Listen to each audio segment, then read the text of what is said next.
are live in Tallahassee, the capital of the great state of Florida. Hyperbole is done. Now we can finally play the game. There's no law against scalping tickets in this part of the country, and premium prices have been paid.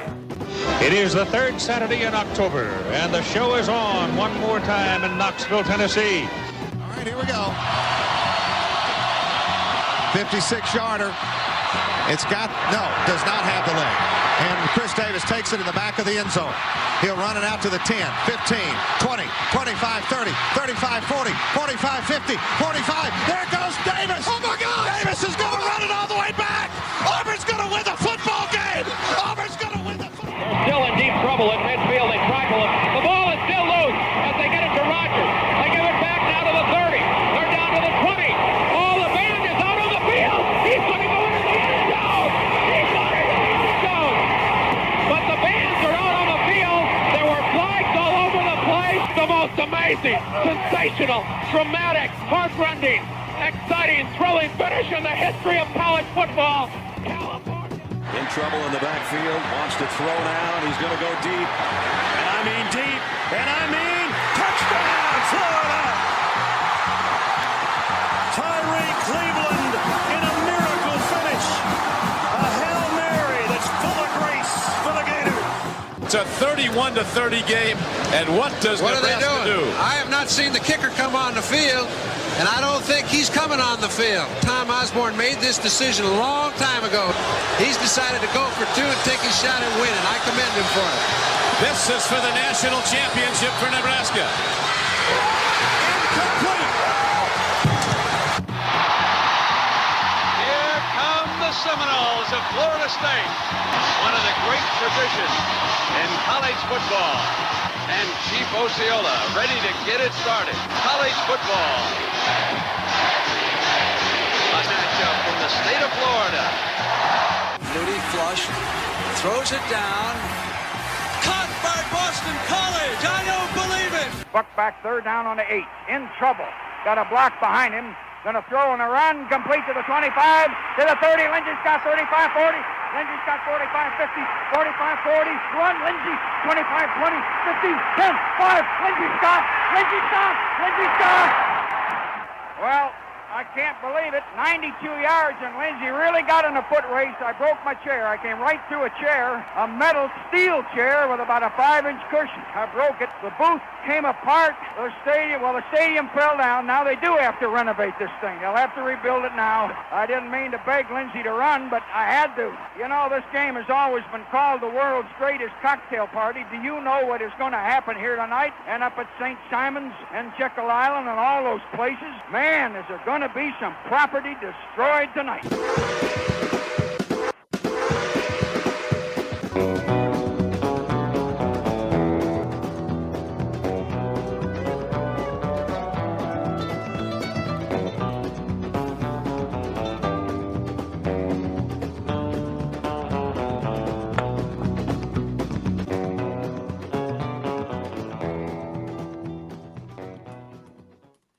Good morning, y'all. For a Saturday morning, one of the few left we have in college football. Welcoming in, as always, we've got Steven Troche. Steven, how are you today, sir? Man, I am great. I already got my good laugh of the morning. I was watching College Game Day. They're doing that interview with Billy Napier. And then, he's sitting there, holding a football, and Pat McAfee's like, you see that? He's sitting there holding a football. That means he's a real football guy. I think he's doing a great job there. And it was just literally like a 5-minute tongue bath. Who said that, McAfee or Billy? McAfee said that about Billy. Jeez. Fantastic analysis. That sounds about right. It would have been even funnier if it was Billy saying about McAfee. Yeah. Because I can see Billy not knowing that he actually played football. I mean, he was a kicker, but, more than most of us have done, so fair enough.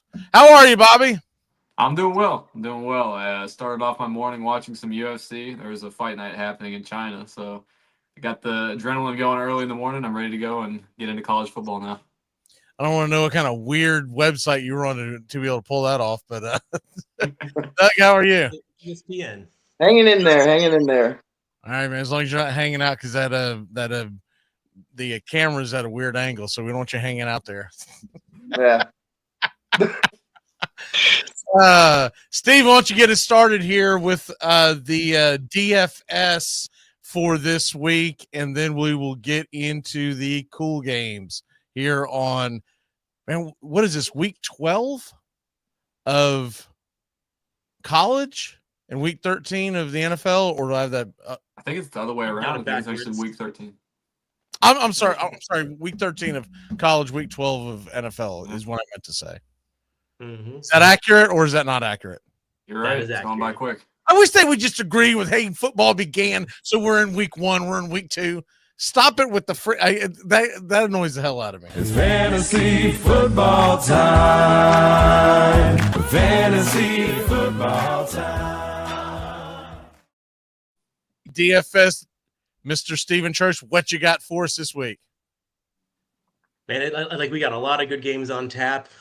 First game I'm looking at for some fantasy points. Bobby, you're going to be watching this game. Arizona taking their talents to Seattle. Seattle's defense has just been a sieve lately, and we've seen Kyler Murray really kind of take control of this offense, take it to the next level. He's had multiple games of 25 plus points this year. And really the only players in this game garnering any attention are the running backs, James Conner and Kenneth Walker. So I'm looking to stack on both sides of that game, particularly on the Arizona side. I love the upside of Trey McBride. He's been one of the best tight ends in the league all season. Really hasn't got the touchdowns to show for it, though. So, I mean, he's due for some positive regression at some point, and especially with the low ownership that he's seeing, I love the upside there. And especially with Marvin Harrison, he's seeing that same low 10%, sub 10% ownership. I love the ceiling that both of those players bring. And then on the opposite side, of course, you got DK Metcalf, you have Tyler Lockett, you have JSN. I'm fine with any combination of those. I love Metcalf is my priority there, but I'm stacking that game always. I mean, you could even go AJ Barner for Seattle with Noah Fant out. He's a very, very cheap play at tight end. Other games I'm looking for, I mean, of course, as a Dolphins fan, I'm still stacking Tua and Tyreek while they're cheap. Tyreek is at 7.2 thousand. We were seeing him last year, 8,500, 9,000. I mean, he's still due for one of those big breakout games. And New England plays a lot of man, which is where he really excels. Devon Achane is looking like the most highly owned player on the slate. I have no issue getting there, but he's not really a priority for me this week. Other players I like in that game, Jonnu Smith has really been unlocked in this Miami offense, and he is still looking at a very reasonable price, sitting around. Let me double check that again. 4,100. Yeah, I mean he's still been sitting at 3,500, 4,000 range all season, but really performing like a $5,000, $5,500 tight end. You could also get really freaky in this game and go for Jalen Waddle. He has not performed at all, but we know the explosiveness of this offense. No one's going to play him. He's dirt cheap. Really can't argue with the touchdown upside there. And then a couple quick hits. Green Bay, I love the upside of that offense with no Brock Purdy for San Fran. We could really see kind of a big welcome back game for Jordan Love. Jaden Reed blew up in the field. He was really doing well in the first quarter last week, but really didn't get much juice after that. And I mean, if he kept up that performance, he was looking at a slate breaking day. So I mean, I love getting there.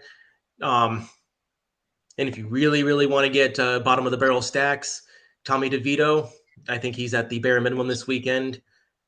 Let me able to check that price.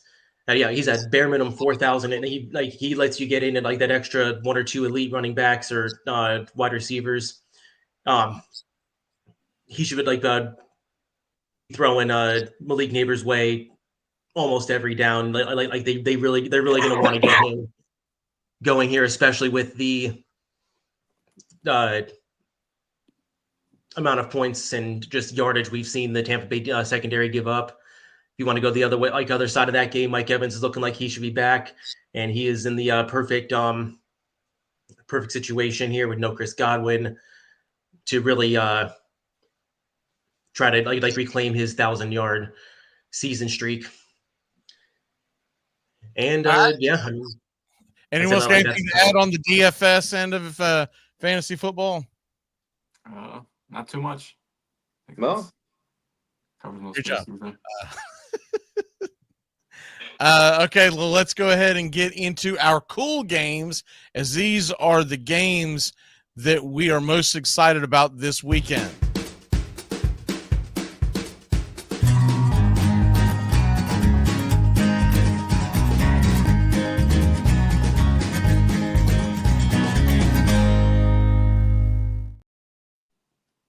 By the way, the cool games, you know what I would have liked to have seen, but you can't get it anywhere without subscribing to some random website, was the baseball tournament that was going on, or just is going on, over in Japan right now, with the U.S. and Japan playing the other day. But I expected that to be maybe on MLB Network, something. And it's not. It's something called DAZN that you have to – I'm assuming just by what it looks like. I think Bobby would be pretty familiar with it because I believe that they have a lot of fights on there. Yeah, I think but they host a lot of boxing fights, I think. Yeah, boxing. They had, basically the main thing on their homepage was boxing and UFC. Well, some version of UFC on there. And I'm like, dude, how did you end up giving the rights away to some random Bobo channel? You didn't get it covered by anybody, MLB Network. You'd think if nothing else, they would have it. You know, ESPN, the Ocho, something. Put it on something. Anyways, we move on from that. Cool games. Doug, what game are you most excited about today or this weekend? One I'm most excited about right now is the Army Notre Dame game, believe it or not. It's an old school rivalry that goes back forever. And for Army, this is kind of a make or break as far as how their season's going to turn out for them. Well, they've already had an incredible season. I don't know if it's make or break for them, but it would be a hell of if Army's looking at potentially, because they're undefeated, if they're looking for a playoff spot, and if they can beat Notre Dame today, I think that would assure them staying undefeated, and they'll stay undefeated the rest of the season after today if they were to pull the upset. I'm pretty sure if they beat Notre Dame today, that would assure them to stay undefeated at this point. What? They're still going to have to play Navy. They're still going to have to play Tulane in the conference championship game, and that's not going to be a easy walk at all. Do you see Army, because we all know you're the big Notre Dame guy, do you see Army giving them a game? It's a 13.5-point spread the last time I looked. Yeah, I think in the end, no. I think Notre Dame will pull away, and I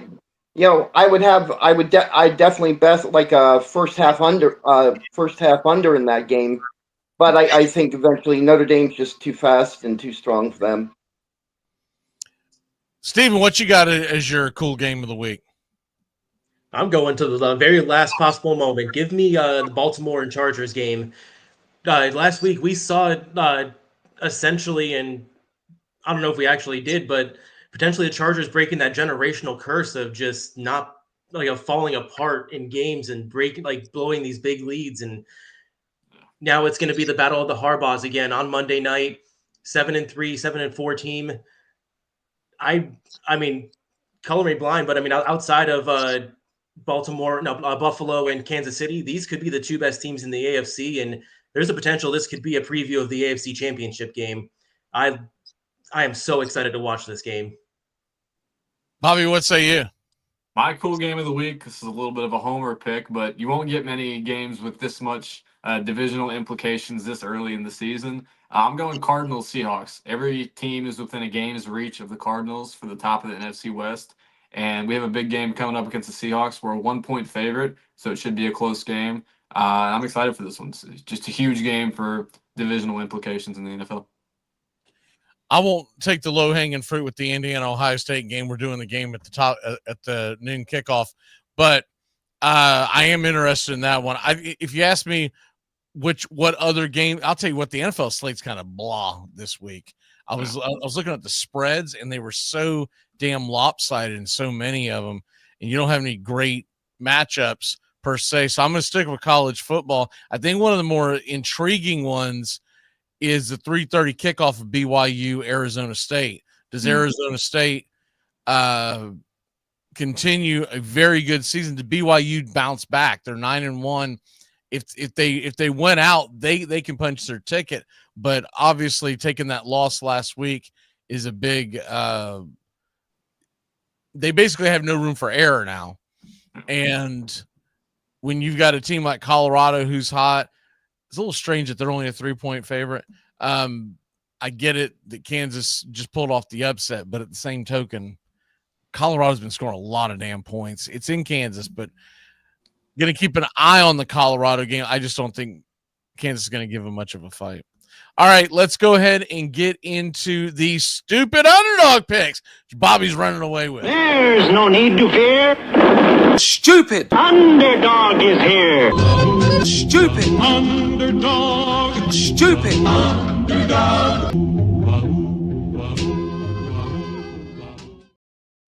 Stupid underdog, you see the standings there for everything. The underdog one is on the left. Bobby keeps scoring and scoring and scoring. And I've got a puncher's chance. There's no need to fear. Whoops. Wrong button. I'm going to have a really hot last few weeks here. All right, so starting with the stupid underdog, and it is still Trosh's first pick. Man, I'll tell you what, was it last week that you took Northwestern and they got out to an early lead? Was that last week? I think so. Yeah. They played Ohio State. Anyways, right? I'm doing the game and I look up and I see that they're either an early league or they're driving and it's nothing kind of thing. And I'm like, holy crap, here we go. And then I got sidetracked and I looked up and go, never mind, there it went. They're just scoring and scoring. But I get the strategy at this point of going deep and trying to hit the big one. What you got for this week on the stupid underdog, Steven? I mean, I'm going for the, lock of the year, easiest thing ever. UTEP's going to upset Tennessee. No, I'm kidding. I'm going to go I'm going to go a noon game, just get this out of the way quick. Give me Virginia plus 11 over SMU. SMU's traveling into Virginia. They've had one of the weakest schedules all year. And this is just kind of one of those late season trap spots where SMU was in the driver's seat to get to that ACC championship game, and I could see them slipping up this week against a feisty Virginia squad.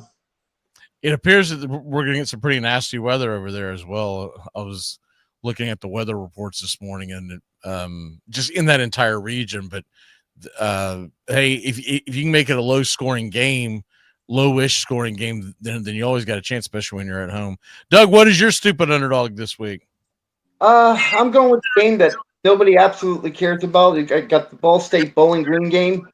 Ball State is they're 5-0 when they're Doug, when pay attention. What time is that game? I believe that's a noontime game. 2:00. Or the 2:00 then. Never mind. All right. So what's your reason behind it again? Oh, Ball State is one of the reasons is they're 5-0 when they're the underdog against the spread. All season in last 8 games they've only lost by combined 19 points against the spread. So I'm looking for Ball State against the spread. I think you just like saying Ball State, 4 or 5 times. Well, then, yeah. Like saying Ball State against the spread. Not often that I get to say Ball State.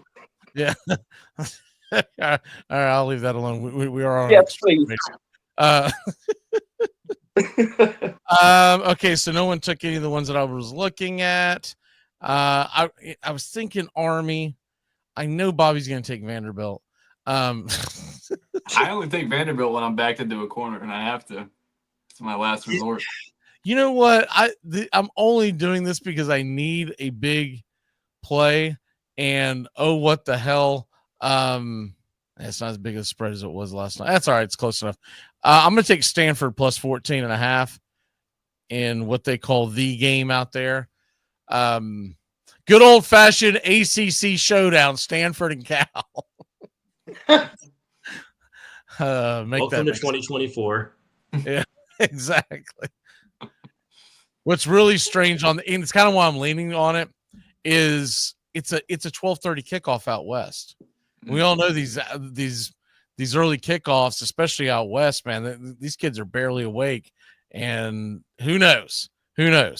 And I'd expect it to be a low-scoring game.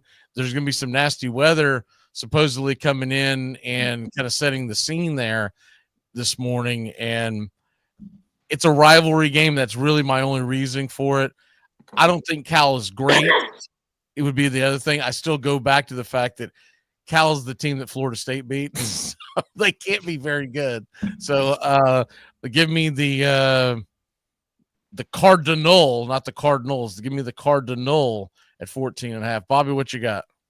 My stupid underdog pick of the week. I'm going with my own Florida Gators here. They're 13-point underdogs at home against Ole Miss. I think there's a good chance that Florida plays spoiler today. Ole Miss, they're coming into Gainesville at noon. DJ Lagway, he looked great against LSU. He's been just torching teams through the air, going deep.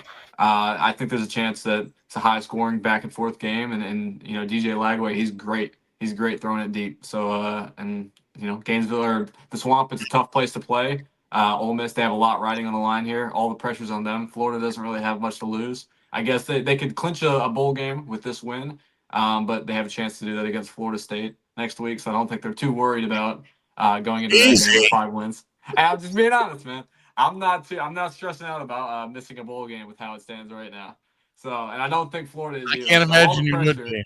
Although Florida State, Miss, I think they play spoiler today at noon. Give me Florida plus 13. Florida State is a 33-point favorite this morning. Are they playing a high school team? Essentially, I was looking at their stats. It's terrible. I actually threw a few bones on when it was 31, just because, like, man, I haven't bet on Florida State all year. I'm just going to have fun and see if they can actually cover the spread. 1 in 10. Can I change my stupid underdog? Yeah, exactly.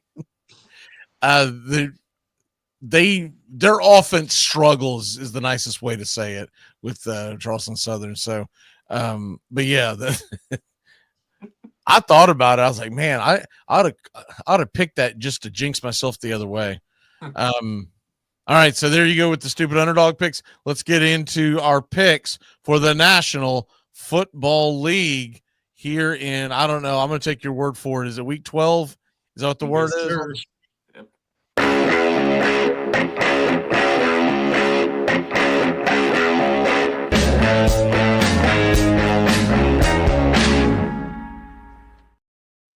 All right, and for those of y'all who have not paid attention to the stupid underdog pick, I should have said this earlier. The rules real quick when we were making the picks. Essentially, what you're doing is you're trying to pick an underdog to win outright. You get the points whatever your underdog by. So, for instance, Bobby picked Florida. If they win, he gets 13 points. If he covers, he gets 2. If he doesn't cover, he gets -2. That way, there is some strategy to not being able to just go deep every time and remain at 0. All right, National Football League. I'm going to guess Bobby hasn't gone first in a while, it feels like. But right. I don't keep up with it, so I've got nothing to base that on. Bobby, what is your first pick in the NFL picks as we do our 6-pack of the week? My first NFL pick, I'm going to the Lions-Colts game, and the Lions are sitting at a 7.5-point favorite. I'm going to take them to cover that spread. They've been known this year to just run away with games and not look back. They have no problem running up the score. I mean, we've seen them just beat teams by 30, 40 points all year. The Colts, I don't think they're not quite as bad as the teams that the Lions tend to beat up on, but Anthony Richardson, he's due to make a few mistakes throughout the game. For all the good plays, whenever they come, there's always a mistake around the corner. And the Lions, they look like a well-oiled machine right now. Jared Goff has been playing pretty well lately, aside of that the game with like 5 interceptions. But yeah, I have the Lions to run away with this one pretty easy against the Colts. Give me them at -7.5. Doug, what's your pick of the first pick of the National Football League? My first pick, Bears Vikings. It's going to be defensive game all day. I'm taking the under at the under is at 39.5 this morning, I think. So Bears have nothing offensively. The Vikings defense will pretty much keep them in check, and it'll be pretty much a boring low score affair with the Vikings winning. So you got the Vikings. Yeah, I got the under at. I'm taking the under at 39.5 in that game. -39.5. Vikings and Chicago. All right. What you got there, Mr. What the hell? All right, I lost something, so I'll start putting it on the screen in a second. Something got closed out. What you got going on there, Steven? I'm going to go back to that Detroit Indy game that Bobby was talking about. I'm pretty sure that Detroit's going to cover the spread, but I think one thing we know, it's a dome game, and the Lions are probably going to put up 35, 40 points. This total is sitting at 50.5. I said it last week when they played Jacksonville. They could put up 48, 50 points by themselves. And that Detroit defense has been struggling as of late, and we saw last week that Anthony Richardson is not dead.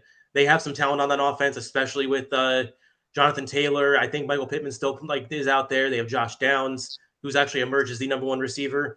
50.5 points should be an easy over. 50.5. Yeah, I've seen that be a very popular one. Over 50.5. That's where it's sitting at this morning. Mm-hmm. By the way, this isn't really on topic per se, but how about Daniel Jones getting released yesterday? Yeah, I guess he's. I know he hasn't played well, but that just kind of came out of nowhere. I think he requested a release. He did. He did. Please let everything. Just let him end up as a Cowboy and have him play against the Giants on Thanksgiving. Just hilarious. Please let it happen. Danny Jones versus Tommy Cutlets. I didn't even think about that. I shared a meme yesterday where they had a picture of the two quarterbacks set to play, and they were talking about Tommy DeVito versus Cooper Rush on Thanksgiving in that 4:30 window. And I forget exactly how he put it, but he said, I'm about to take on a nap that will be generational. Yeah. I was like, man, that is going to be woo. I hadn't even put that together. First of all, I didn't realize it was the Giants the Cowboys were playing. But, man, that is going to be a rough game. The only thing I'll say is that the Italians in the Northeast will be locked in because they love Tommy DeVito. Yeah. What do they call him? Tommy Cutlets or something like that? Tommy Cutlets. Yeah. Be getting that gabagool. He's a made man in that area is what it all comes down to. Yeah. My first NFL pick. What do I have here? Oh yeah, I wanted to see what the spread was this morning because it keeps moving, and it may get ridiculous. It's not bad. -5.5. Give me the Packers. Packers -5.5. I mean, there's a ton of injuries on both sides, but that offense was pedestrian at best before Brock Purdy has been ruled out. And then the idea, I was watching that San Fran game. They had that game in the bag. Bosa went out. They could not stop anybody. Yeah. So I'm just banking on the fact that Green Bay, though they're 7-3, they've kind of been underwhelming. But even with that being said, they're at home. I figure they're going to do enough to cover that 5.5. I figure they're going to win fairly comfortably, somewhere in the 7-10 range. Is it Doug next? Doug, what you got? Or is it Bobby? I think it's Bobby. Doug, okay. I'll take it away. I'll go back. So I'm going with the Commanders team total over 28.5 against the Cowboys on Sunday. I just think, I want to bet the over point total, like with both teams.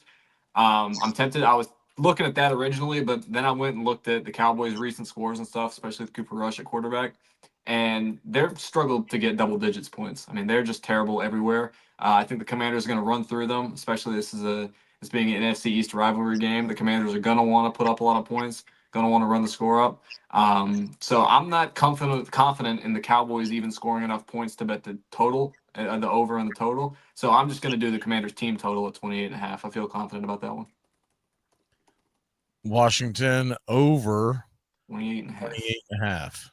Wish it was at 27.5 in case it's just 4 touchdowns straight up, but I'll still take 28.5 pretty comfortably. I hope Daniel stays healthy, and I hope he plays the entire game, and I hope you're right. Yeah. Because I need him in a big way in a few fantasy leagues. Doug, what you got? Same game with the Commanders. The Cowboys are completely hapless. I'm just taking the spread. Washington run away. It'll be a long, painful for the Cowboys all day. So take the point spread. So we're showing 10.5. 10.5, yeah. Minus 10.5. That's pretty. I would have expected that spread at the beginning of the year. Yeah, exactly. I get they want the New York crowd, but I've been saying this for years. Washington versus the Cowboys, that should be your Thursday, your window on Thanksgiving every single year. Yeah, it's just the way I feel about it because I saw it so many times growing up, and you don't get it as much. You don't get as much as you should because now they try to rifle through every single team, and man, are we getting a swing and a miss with putting the Giants on there this week. I'd rather just, you know what, we're going to make it a rivalry, and it's one that you know that everyone could kind of get into. It was much more fun when it's Cowboys versus Redskins, you know, Cowboys Indians type of thing. But anyways, Giants. There's no way Dayball survives this, right? You can't. You gotta clean house and hopefully get a quarterback you like and run one. So Dion will be the head coach of the New York Giants with Shador as the quarterback. I like that's if Doug's Raiders don't get lucky enough and get him. No, you mean Jerry Jones doesn't come calling. Yeah. Someone's gonna take on that mess. Someone will. I think you're gonna have to have the number one. You think you're gonna have to have the number one pick because Dion's gonna want to go where he can draft his son. You know that's what's gonna happen. Yeah. I did see that a 5-star quarterback committed to Dion. Was it last night or the night before? I'm like, yeah, we'll see how long that freaking lasts after. Well, I'll give that till right around early February, and then he'll be like, "Well, I'm not staying here if Dion's not going to be here." Where we at? Steven, what you got? I'm going to go to New York this week because I'm sure as hell staying away from that game on Thursday. Give me the over. 41.5 right now. Tampa Bay has been just one of the worst defenses in the league, especially against the quarterbacks. They've given up 25 fantasy points a game, 20 touchdowns through the air, almost 3,000 yards, and they've already had their bye. So this is, still against teams that have played the full 11 games. And the Giants defense is not much better. I mean, we get the return of Mike Evans this week. Malik Neighbors, we've seen he can be a real threat on offense. They still have Wan'Dale Robinson who can get some yards. Tyrone Tracy is really starting to show that he has some potential in this league as a running back. It's kind of like the new coach effect. You usually see that 1 to 2 week boost with a new quarterback coming in, just so that the defenses haven't gotten fully adjusted. 41.5 should be an easy total to hit. I like it. Yeah, like Andy Dalton with Bryce Young. I've been looking at that one myself, just on the personal side of it. Yeah. It just seems like there's just no way in hell that weather could be a factor, but I still think they'll slip and slide their way to 42 points. All right, give me my next pick. What's the line at? It is still 10.5. Give me the Chiefs minus 10.5 coming off the loss, going in to pound the Panthers. I don't see how the Panthers are going to move the ball in that Kansas City defense, and though the Chiefs' offense hasn't been as explosive, I still feel like that you're going to have. It feels like to me this is going to be a game somewhere around like a 28-10, just methodical thumping, one that nobody's going to want to watch. Maybe even lower scoring than that, but 10.5 doesn't seem like enough for the Panthers. And I'd give them a little better of a chance if they'd played a Monday night game and then they're flying out to Carolina to cover the spread, but they should be plenty rested. And yeah, somehow this will still be the game of the week because the Chiefs are playing, but I don't know who the hell's going to watch this thing. Bobby, what you got on your third pick? So for my third pick, I was looking around at some of the spreads and the point totals, and I wasn't liking what I saw a whole lot. So I started looking for some player props. And I first went to the Cardinals game because that's the team I think I know the best about. And I'm going with Jackson Smith and Jigba in this game, under 5.5 receptions. The Cardinals secondary has been fantastic, especially their cornerback room has played fantastic lately, to my surprise. And Jackson Smith and Jigba primarily plays in the slot. Garrett Williams has been one of the best slot corners in the league this year. He's let hardly anything by him. So I'm going with Jackson Smith and Jigba under 5.5 receptions. I was also thinking about the yards going under, but I could also see him breaking off a big chunk play. So I'll just stick with the under 5.5 receptions for him. All right. JSN under 5.5 receptions. What you got, Doug? Going back to your Kansas City game, I think Kansas City is going to take out every bit of frustration and hatred they have after what happened to them with Buffalo next week. So this game, I'm taking the over at 42.5. I think they're going to score early and often. I mean, the only thing that the Panthers have is a run game, and the Chiefs are one of the best teams against the run defensively. Don't be surprised if you have a couple of defensive scores in this game. Well, we finally get a Jonathan Brooks sighting this week. Yes. Yep, he's Not that that's going to help, him though. late in the draft in fantasy, and he hasn't played yet. Yeah, I drafted him in a few leagues expecting him to come back. I actually expected him to come back a week or two earlier than this, but it was really for that stretch run. Mm-hmm. I wonder, what do you think, 5 to 10 touches he'll get? I wouldn't have drafted him in hindsight, looking at how long it's taken. Well, it's all about depth. And you get to the end of the season, knock on all the wood you can find, but these older running backs have actually held up this year, which has not been the rule. It's the outlier. So that's why I was looking at it. You haven't had a lot of these just devastating season-ending injuries from the running backs as much this year. I don't know if it's got anything to do with a little bit of the rule changes. I don't know if it's got anything to do with maybe the conditioning's better. And maybe these guys are staying more focused on keeping their legs. I don't know what the reasoning is, but I did not have on my bingo card the top 4 or 5 leading rushers in the NFL are all north of 27 years of age, which is just unbelievably strange. Because there's usually this rookie that comes out of nowhere that, or a fairly highly drafted rookie, and he's kind of setting the pace, or at least he's up there in the top 2 or 3. We didn't really get that this year. Or even like a year 2 or 3 guy. What's that? Or even like a year 2 or 3 guy, like Bijan or something. Right. So that's kind of why I took Brooks, because there's been so many of them that have come out, though I didn't expect him to lead the league in rushing because of the injury. I thought when he came on, but man, he's taking a sweet time. I'm sure a lot of it's got to do with the fact that they don't want to run him into the ground when there's no way in hell they're going to make the playoffs. But who's next? Is it Steven? Yes, sir. What you got? I'm going to go into Houston, the 1 o'clock game, facing Tennessee.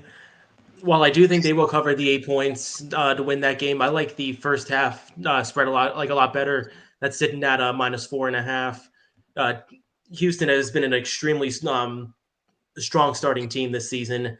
And Tennessee has just been they are a train wreck. Will Levis I don't think he's a quarterback in this league, and they are not going to get an easy test in that Houston defense.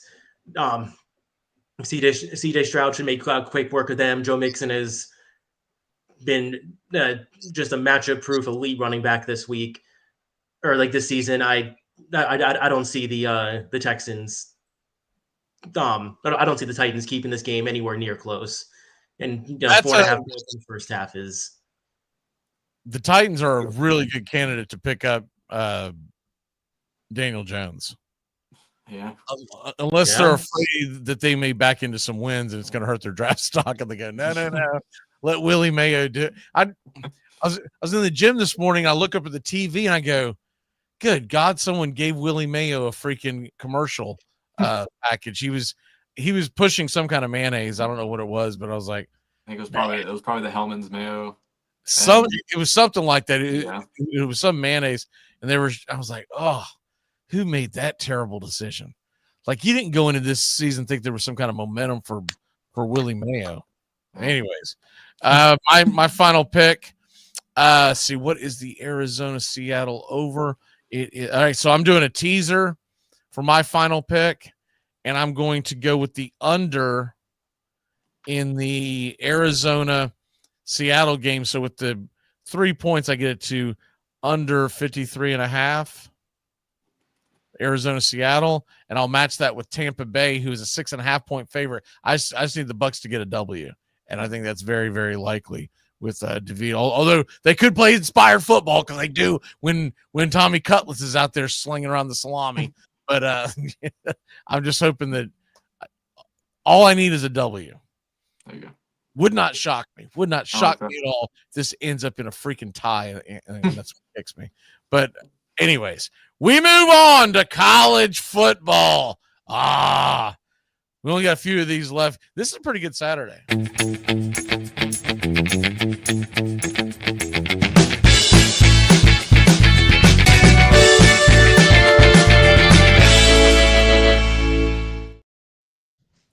All right, the college football picks as we are. I'll flash that up real quick on the screen one more time. There's your picks going on right there, and we're going into what do we got? We got this week. We've got the what I consider rivalry weekend next weekend, and then you've got the conference championships, and then we'll figure out how we'll do the the bowl games and all that kind of stuff. But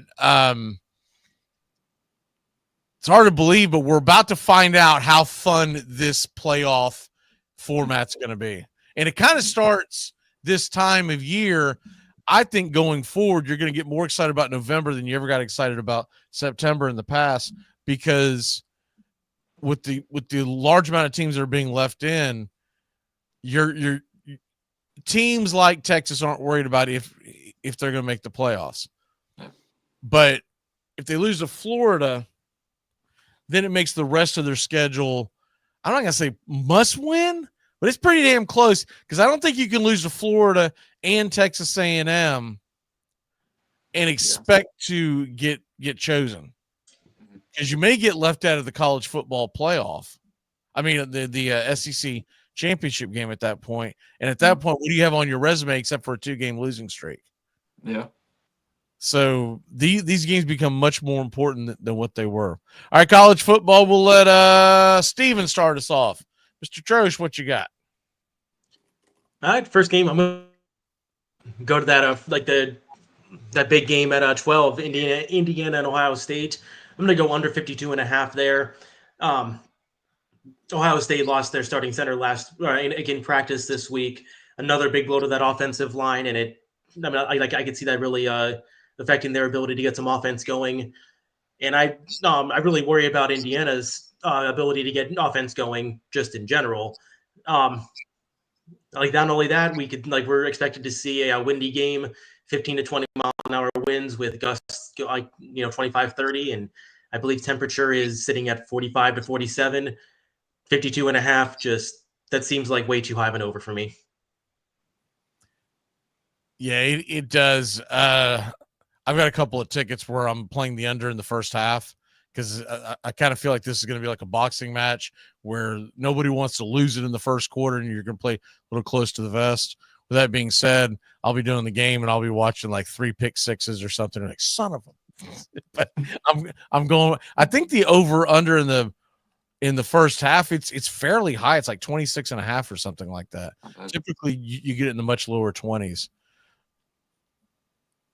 Doug, what is your first college football pick? My first pick is Florida. It's the Gators game against Ole Miss. Ole Miss is kind of around patting themselves over the shoulder after beating Georgia. I see Florida winning this game, take the 13 points. I think Ole Miss is going to overlook them, and I think this time next week we're going to talk about how the Gators beat Ole Miss. Why didn't you go in on the stupid underdog then? That's because I wanted to say Ball State this morning. I knew it. Bobby, what is your first college football pick? My first college football pick. I'm also going to that. Actually, no, I'm going a different direction. Sorry. I'm looking at Missouri, Mississippi State at 4:15. I have Missouri covering the 9.5-point spread. I don't think Missouri's some incredible team. I don't think they didn't live up to expectations this year of potentially being a playoff team, especially with the schedule they had. But Mississippi State is atrocious. They're terrible. They also got a big game coming up next week against their rival Ole Miss, where they'll be looking if Florida doesn't get it done today and Ole Miss wins, they'll be one win away from the playoffs most likely. And I imagine Mississippi State would really want to play spoiler, so they could be looking ahead. And then Missouri, I think they're just going to go out there and just trounce them. I mean, Mississippi State's just a bad team. There's not really much that needs to be said about this one. Yeah, Mississippi State, man, they are in a bad way. Like that Mike Leach death really, really set them back. And I don't know how you get someone as charismatic and able to recruit like a Mike Leach to come to Mississippi State. Yeah, but they did it somehow, and she wanted to coach SEC ball, I guess. I don't know. Right, but it's one of those things where it's like, how are they going to find that lightning in a bottle again? They should have never let Dan Mullen go. But I could rinse and repeat that statement to Florida. But Dan Mullen, I mean, and don't get me wrong, he's got a slimy side to him that's just like, ugh. But if you're wanting W's, it's really surprising he doesn't get rumored more for.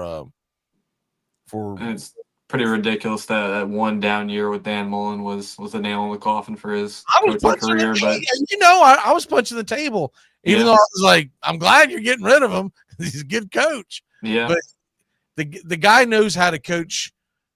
He knows how to coach college football quarterbacks. Period across the board. Yeah, and man, I'd love to see what he could have done with Lagway. I know it was Napier who recruited him, but that could have been special. Right. But it sounded like Lagway wanted to be a Gator, so I don't think it would have hurt. Yeah, I don't think it would have made much of a difference. I really don't. Right. So. Doug, no, it's me. What am I doing here? College football picks. Let me see. 3:30 kickoff. So let me double check and see what the Colorado game is. 3:30 kickoff. Scrolling. It's still -3. Give me the Buffs -3. I just don't understand why this is so low. Yeah. I'm probably falling for the drinking the Kool-Aid at this point. And I know Colorado's not had the toughest schedule, and Kansas is a gritty team, but 3 points seems like a low amount considering the firepower that Colorado has and could jump out to a very early lead. In your Heisman Trophy favorite right now, he came out and said that he will play, or he wants to play, both sides of the ball in the NFL. So you're actually getting Colorado at -2.5. Oh, it's -2.5? Okay. Yeah, even better. Well, I'm hoping that doesn't come into play regardless, because if it's that close, I'm going to be sitting there clinching. Yeah. Son of a... I knew there were frauds. Next pick on the slate, I think we got, was it Steven? What you got? I'm going to go Saturday night in the ACC. Give me Duke +3 over Virginia Tech. Virginia Tech is like they're looking. They're starting a quarterback Drones and their running back looking like they have been playing, but they're looking like they're banged up. I mean, we're not really sure what we could see out of them. And Manny Diaz has really got this Duke team playing well. The offense is struggling a little bit, but that defense is top notch. I see them keeping the Virginia Tech offense under control, and they should do just enough on offense to pull out the win. All right. I am going to, by the way, I'm going to go ahead and just kind of save time here. I'm going to go ahead and double down on that and take Duke, Virginia Tech, in the under. I'm showing 46.5. Mm-hmm. And kind of piggybacking off what you're saying, Virginia Tech's offense going up against Manny's defense at Duke should be some chilly temperatures. I'm not going to watch this game. I'm just going to hold my nose and place the bet. I mean, I don't think I want to see who's better at punting, but I just kind of figured at the end of the day, 46.5 is a lot to get, even in a college football game. That's a lot to get between these two offenses. There's going to have to be defensive or special teams plays that kind of flip the field or flip the scoreboard. So give me that as my second pick. Who do we got next? Is it Bobby or is it Doug? I think it's back to Doug. Doug, what you got? My next game, I've got the Miami Wake Forest game. I was noticing that the over under was at 66.5. I'm taking the under, not because I think Miami's going to have any problem with Wake Forest. I think this is going to be a cruise game for Miami. They'll put up enough points. Wake Forest is pretty much hapless. I don't see them like all of a sudden magically scoring a lot of points against Miami. So just give me the under. Just give me the under in this game. What's the number we're showing right now? I think it's 66.5. Jesus. Well, Miami's offense does move the ball. But yeah, that does seem like. I guess I feel like Miami's going to have to score 64 of those. That's what I'm saying. I just think they'll put up enough. You'll be seeing it like from halftime on, third quarter. You're going to have your second and third stringers. I mean, Wake Forest, you just kind of sit there and take whatever beating they're going to get. If Miami wins out, they go to the ACC championship. For people who haven't caught up to this, they win out, they go to the ACC championship game. If they lose one and Clemson wins out, they go to the ACC championship game. And all SMU has to do is win either this week or next week.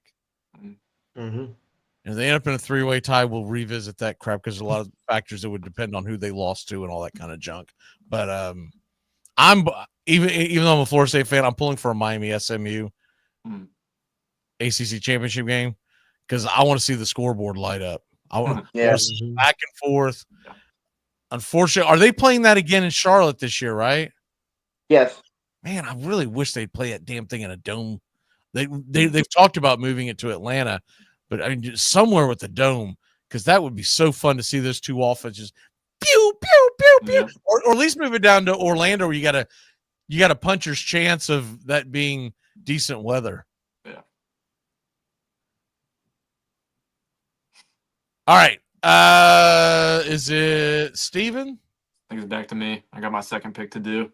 Oh, my bad. I'm on the same page with you as your first pick. I had this one written down as well. Colorado -2.5. I feel like that's just an egregiously low spread. I don't think Kansas is all that good coming off their win against BYU last week. I think that's a product of BYU being not that good. BYU should have lost to Utah the week before. They did lose the week after to Kansas. I think BYU is just starting to crumble as the season goes on. And Colorado's offense, it's electric. They have the Heisman front runner and Travis Hunter, obviously. I think they're going to score way too much for the Kansas to even have a chance to keep up with them. So Colorado -3. Yeah. Sorry, 2.5. Yeah, -2.5. I like that we got that half point. Yeah, it shouldn't come into play. It shouldn't really, but who knows? So I accidentally wrote the wrong one on the wrong line. So it is. I've already made my pick, right? Yeah. So we've all made two. Okay. So we're back at it again, and it's back to Steven. All righty. So I do like Doug's play of that the under in the Miami game of 6.5, but I do think that Miami is going to put up a boatload of points here. This is really a game where like the playoff committee, they need to make a statement on offense. Their team total is sitting at 44.5. I think they hit the over there. I mean, they could hit that in the first half. This is, I mean, like we're seeing a top 5 offense in the country versus a bottom 5 defense in the country at home. Miami shouldn't. Like they should hit that, and what should be a statement game for them. Not to mention, you got the other factor that it's not much of a chance now, but Ward does have an outside chance of the Heisman, right? So, yeah. I mean, I really think it's Travis Hunter's to lose. And I was surprised when he missed those couple of weeks that they didn't affect his, but he's put so many numbers. It's really hard. It's the Shohei Ohtani effect. When a guy doesn't count on this year, but when a guy is pitching at a high level and hitting at a high level, how the hell you could compete with that on an MVP?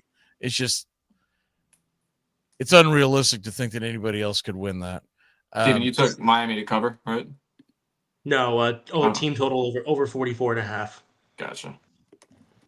This isn't like the screw job they gave to Peyton Manning when they gave Charles Woodson the Heisman, because he was returning a couple of kickoffs or whatever.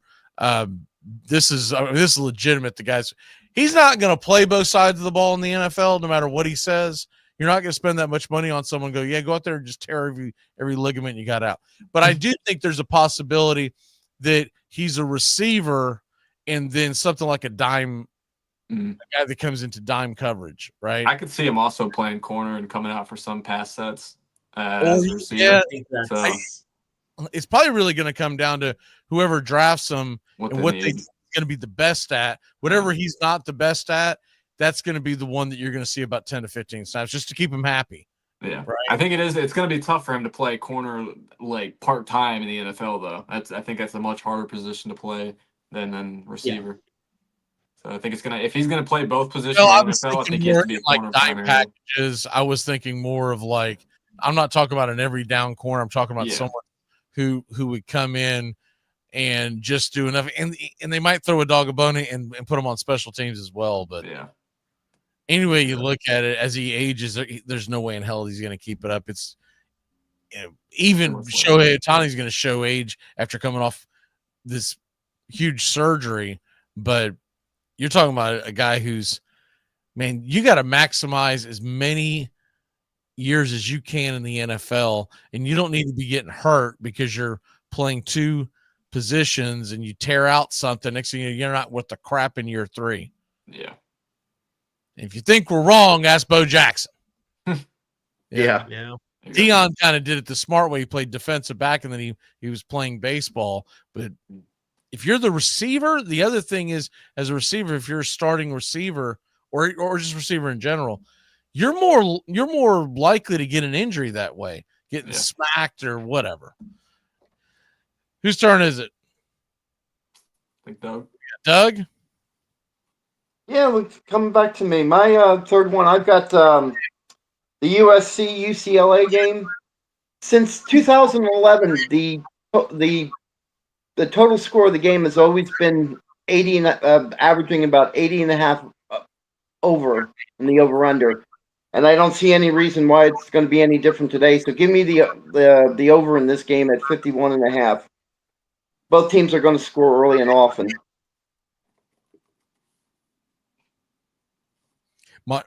My mind, Steven, always comes back to that damn Hawaii game we watched. Oh my God, that was UCLA's offense again, man. I'm just never do it. That was basically a badminton match. God, it was terrible. We start doing the math, looking at the scoreboard, looking at the clock, and it's not happening, man. We get 4 overtimes, we may hit it. Until they start making you go for 2. You know what is it? What was it? The third overtime for 2. So we're gonna have to need like double-digit overtime to even threaten it. That sucked. Where we at, Bobby? Yes, sir. My final college football pick. I have Ohio State team total over 33.5 against Indiana at noon today. I think this is going to be Ohio State showing that they are the much better team in this matchup. I think it's going to be Indiana facing by far and away the toughest team on the schedule. I know the Michigan win's all right. The Washington win, those are decent names, but they haven't played anyone close to the caliber of Ohio State. I think it could start slow a little bit. Ohio State playing a little more conservatively, not wanting to throw the game out the window, but I think Ohio State's going to end up running away with this one and having a statement win here against an undefeated team. I'm excited about the game. I haven't had a chance to watch much Indiana games. I've caught them off in the distance while I've been working. I caught quite a bit of the Michigan game, but that was about it. Mm-hmm. And so I'm excited to see what they can do, to see if they can hang around in there. I was so tempted to take Indiana on one of my college football bets, but the number keeps going down. And it's just, at one point it was very tempting when it was around the 13-8 number. Now it's, what is it, 10.5 this morning? Is that what it's at? That's what I saw this. Yeah, I think it's 10.5. Yes. I am just absolutely, I'm too gun shy. 10.5 sounds like a lot if you're new to betting, but in college football, it really isn't. Yeah. It sounds like a lot until Ohio State's up 21 points in the end of the first quarter. Yeah. It sounds like a lot until they kick the ball off. You're like, damn it. Me and my pie in the sky crap. Let me take my final one. Give me the Georgia Bulldogs. -42. They're at home against UMass, who's 2-8. It's so bad you can't even take UMass on the money line. So the bet hit, you bankrupt whatever sports book it is. Yeah, and it's just, UMass, I think their biggest question is going to be, what the hell did we do to Georgia? Like, what? Because you look at the two ones that they won. The first one that UMass won was against something called the Central Connecticut Blue Devils. The second game, by the way, they won that one by 4. It was a shootout. They gave up 31 points to the Central Connecticut Blue Devils. Jeez.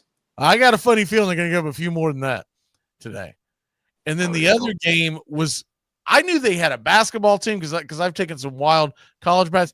I did not know the Wagner Seahawks had a college football team, and that's who they beat. The Wagner Seahawks. Jeez. I flip over to ESPN and there's an option to follow them. Like, where's the option to define them? Like, what the hell is a Wagner Seahawk? Like, where is this? But anyways, that is that's not good. There's the only 2 wins that they have.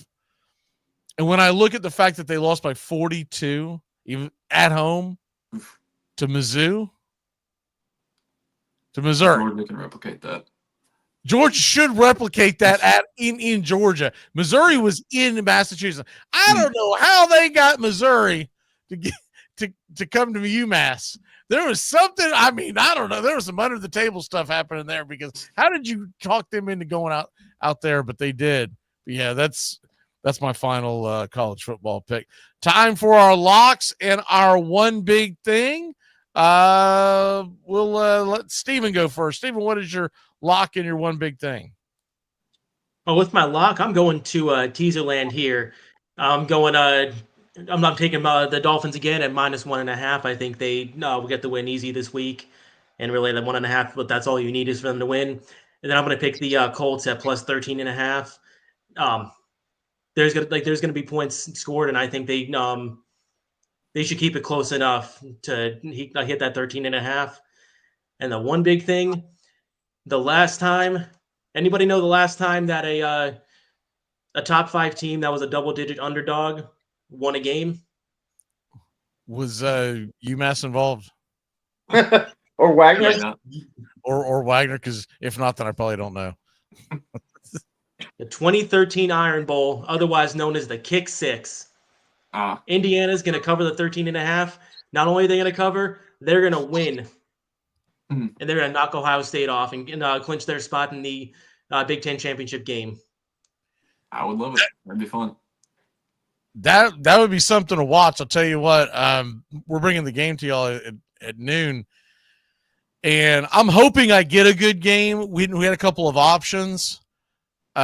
Steven, you can imagine what the options that they came up with was Wake Forest and Miami. I was like, that's not happening, man. I was like, you're gonna have a hard time keeping me awake by the third quarter. So, so it really came down to the noon kickoffs, and we almost thought about doing Florida Ole Miss, but there's too much of a chance that could turn into a blowout. But I'm gonna hate the fact that I'm gonna miss what could be a fun shootout. Yeah, but I'm hoping in Georgia, Massachusetts. Well, Georgia, Massachusetts didn't. If Georgia, Massachusetts kicked off at noon, then we're talking turkey. But I think they're like a weird 2. You know, anytime you end up with a 2 o'clock kickoff or something weird like that, like you're in never land. Like Florida State's kicking off at 1:30. What the hell is that? 1:30 Eastern time. You might as well be on C-SPAN on a Tuesday. 1:30 Eastern time. I don't even. Are they even televising that game? That Georgia UMass game is at 12:45. By the way, ESPN extra. So yeah, extra what? So yeah, that's not happening. But the Georgia UMass what? It's at 12:45. Oh, 12:45. I was thinking of there's some game at 2 o'clock that I was. Doug knows what it is. Want to say it one more time? Doug's balls. Bossy. Oh, the Tennessee Kentucky games or UTEP games at 1 o'clock. So I think that's what I was thinking, but I had the wrong time. But yeah, anyways, if you're not starting at noon 3:30, you've got problems, right? Like if you're in between those, something's gone wrong. Yeah. Doug, what's your lock in one big thing? My lock. We've been talking about the game with the Detroit Lions. That's my lock. Take the Lions 7.5. One big thing. I was so happy to see the fact that Jonathan India finally got traded. It's been an issue whether he was going to stay or not. It was a good trade trading him to Kansas City. I think Kansas City gets a good player, and we bring in a halfway decent pitcher to help with our rotation. Brady Singer, ex-Florida Gator. Yep. I like him because we play the clip during the baseball season, but there's a great clip if you've never seen it, never heard it, where he writes a letter to his mom and she reads it aloud in front of her dad. Long story short, it is telling them that because he'd finally signed a contract, like a decent contract, that he was paying off their house and all that kind of stuff and getting rid of all their debt because they drove him back and forth to baseball practice and all the games and all the travel ball and all that crap.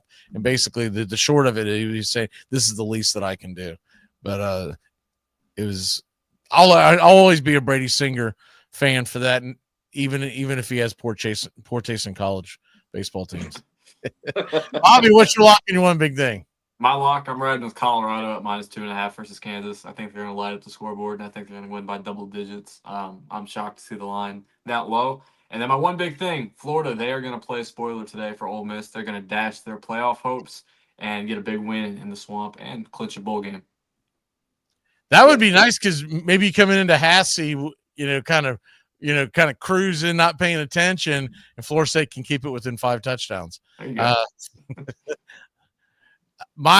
It's even better. My lock of the day has dropped a point. I'm going to take the Texas A&M Aggies going on the Plains against Auburn, and Auburn will lose this game. It'll take them to 4-7 on the year, right? So follow me with this because this is going to be my one big thing. So A&M will go to 10-2, and that would be really fun to see A&M and Texas next week. Holy crap, that could be a collision. Well, what that will lay into is the one big thing will be Auburn will then turn the Iron Bowl into their bowl game. And Auburn will shock the Crimson Tide next week and knock them the hell out of the playoffs. And that's good enough for an Auburn fan. If they can do that, man, they've had a hell of a year. That's their championship. You might get a contract extension off of that. That's about it. The only thing I've left to say, next week there's no Saturday game. We're doing a 3 o'clock kickoff for the Raiders Chiefs game. Y'all text me off air. I don't know if I know it's a weird day. It's Black Friday. It's you could be at work, you could be just still passed out from all the turkey or whatever. But if you can make it, you can make it. If not, then I'll run some kind of infomercial for the pregame show. I'll be there. Okay, cool. I didn't know if anyone worked on Black Friday and all that kind of stuff. So I'll keep you posted on my schedule. Okay. Just hit me up, and Doug. I do have to work that Friday, but I can see if I can finagle my schedule. So we may not have Doug's balls next Friday. That's my walk-off. We'll see you next time. We are live in Tallahassee, the capital of the great state of Florida. Hyperbole is done. Now we can finally play the game. There's no law against scalping tickets in this part of the country, and premium prices have been paid. It is the third Saturday in October, and the show is on one more time in Knoxville, Tennessee. All right, here we go. 56-yarder. Does not have the leg. And Chris Davis takes it in the back of the end zone. He'll run it out to the 10, 15, 20, 25, 30, 35, 40, 45, 50, 45. There goes Davis. Oh, my God. Davis is going to run it all the way back. Auburn's going to win the football game. Auburn's going to win the football game. They're still in deep trouble in midfield. They tackle him. The ball is still loose as they get it to Rogers. They give it back now to the 30. They're down to the 20. Oh, the band is out on the field. He's going to go into the end zone. He's going into the end zone. But the bands are out on the field. There were flags all over the place. The most amazing, sensational, dramatic, heart-rending, exciting, thrilling finish in the history of college football. California. In trouble in the backfield, wants to throw now, and he's going to go deep. And I mean deep, and I mean touchdown, Florida! Tyree Cleveland in a miracle finish. A Hail Mary that's full of grace for the Gators. It's a 31-30 game, and what does Nebraska do? I have not seen the kicker come on the field, and I don't think he's coming on the field. Tom Osborne made this decision a long time ago. He's decided to go for two and take his shot at winning. I commend him for it. This is for the national championship for Nebraska. Incomplete. Here come the Seminoles of Florida State. One of the great traditions in college football. And Chief Osceola ready to get it started. College football. A matchup from the state of Florida. Moody flush, throws it down. Caught by Boston College. I don't believe it. Buck back third down on the 8. In trouble. Got a block behind him. Gonna throw and a run. Complete to the 25. To the 30. Lindsey's got 35, 40. Lindsey's got 45, 50, 45, 40. Run, Lindsey. 25, 20, 50, 10, 5. Lindsey stop. Lindsey stop. Lindsey stop. Well, I can't believe it. 92 yards, and Lindsey really got in a foot race. I broke my chair. I came right through a chair, a metal steel chair with about a 5-inch cushion. I broke it. The booth came apart. The stadium fell down. Now they do have to renovate this thing. They'll have to rebuild it now. I didn't mean to beg Lindsey to run, but I had to. You know, this game has always been called the world's greatest cocktail party. Do you know what is going to happen here tonight and up at St. Simon's and Jekyll Island and all those places? Man, is there going to be some property destroyed tonight.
Good afternoon. The kickoff is high and deep from Indiana to Ohio State as we get here set for High Noon Kickoff. I'm Magee. I'll be bringing you the game. And hopefully we get a good one. We're expecting a good one. We'll get that off your screen here in just a second.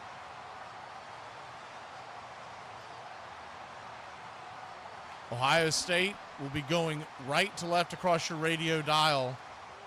Red jersey, silver pants, the classic Ohio State helmet with the Buckeyes stickers all over them.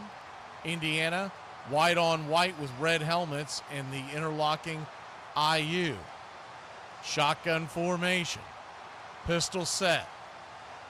Two high, two tight ends. Here's the snap, the handoff up the middle, and making his way for about, call it a 2 or 3 yard gain.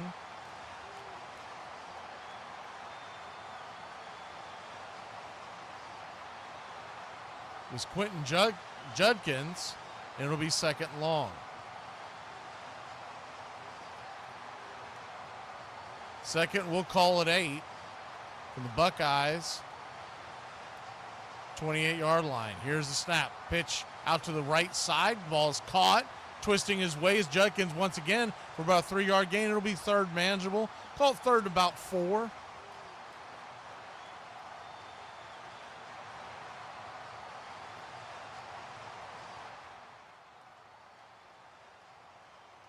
Nothing your score. We're just getting going if you're just joining us.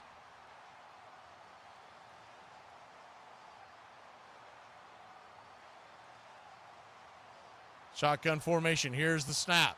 Howard drops back to pass. Fires it over the middle. The ball is caught, but he will be stopped about 3 yards short of the first down. Catch was made by Igbuka, but only about a 2-yard gain, maybe 3. It'll be fourth. We'll call it 2 is where they're spotting it, and Ohio State will send out the kicking team. Wide open over the middle, but the linebacker was sitting there waiting. Did not hit him in stride, and he is stopped for a 2 yards short of the first down. Here's the snap. The kick is high by McGuire. High end over end. The ball is caught at about the 18-yard line. Here's the return. Up the left-hand side. Scooting out of bounds. Just making his way is Miles Price for about a 4 or 5 yard gain, and that's where the Indiana Hoosiers will set up shop.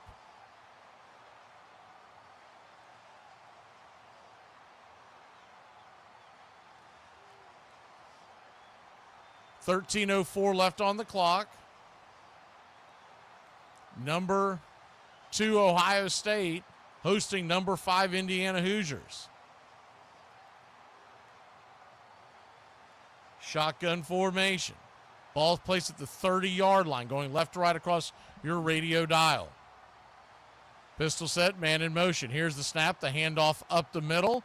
Rumbling for maybe a 2-yard gain, getting stopped by Downs. And it'll be second and long.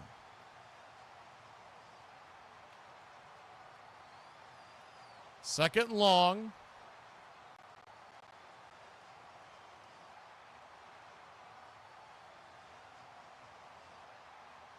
Nothing your score. We're just underway here at the shoe. 12:32 on the clock. Shotgun formation, drops back to pass, fires it down the right side, and he's got a man, but just overthrows him. Will he draw a flag? It does not. He does not look like he will. Price was the intended receiver. Miles Price, the man who just returned the punt, had a beat on his man. But Curtis Rourke overthrew him by about 2 or 3 yards, extending his arm, trying to make what would have been an incredible one-handed grab over his right shoulder as he slammed to the turf. But instead, it'll be third and long. 3rd and 9. Ball at the 31-yard line of Indiana. Shotgun formation. Rourke drops back to pass, fires it over the middle. The ball is caught. And Price this time will catch it, and it'll be an Indiana Hoosiers first down.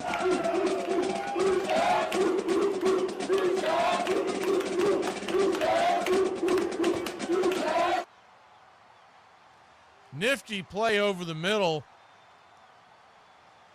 Bit of a slant route, more cornered off. But the catch is made by Price, and it's an Indiana first down. Shotgun formation. One back set, two tight ends, two down low. Here's the snap. Handoff is up the middle. Rourke fakes the pass, hands it off up the gut to Justin Ellison. It'll be a gain of about 4.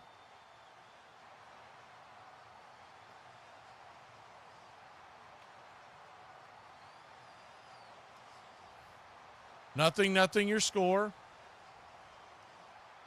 Ball is at the 47-yard line, 2nd and 7. Shotgun formation. Here's the snap. Drops back to pass. Fires it on the left-hand side. The man is covered. Will he get a flag? He will draw a flag. That might be a little bit of a controversial play.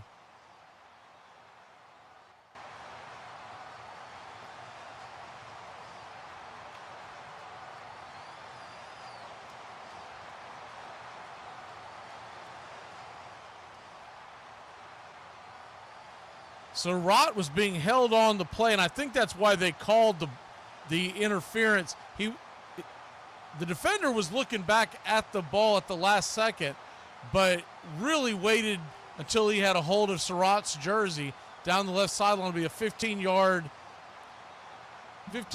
penalty, 1st and 10 on the Ohio State 38-yard line. Shotgun formation. Hand up the middle. Bounces to the outside. Once again is Ellison, and it'll be 2nd and about 8.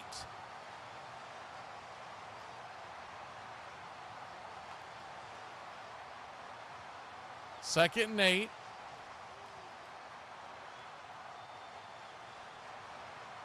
Justice Ellison in the backfield. Shotgun formation. 1 high, 3 low bunch set. 10:28 on the clock. Man in motion. Here's the snap. The handoff is off to the right side and diving his way just over a 2-yard gain. This time it's Lawton. Tyson Lawton. Interesting way he spells his name. It's T-Y and then S-O-N. So not all one word. Tyson Lawton, but spelt just like Tyson.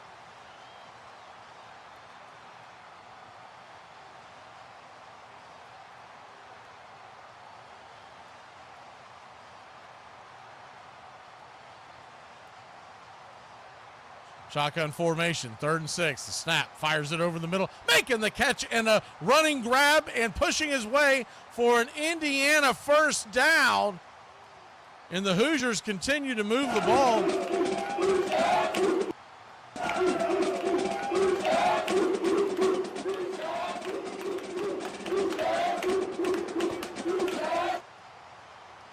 Rourke stood in and fired the ball over the middle. It was Surratt that made the catch, the man that was interfered with just moments ago. 1st and 10, ball at the Buckeyes 15-yard line. Shotgun formation, pistol set. Here's the snap, the handoff off the right-hand side. This time they'll go back to Justice Ellison. He'll have about a 3, maybe 4-yard gain. Ellison, the senior,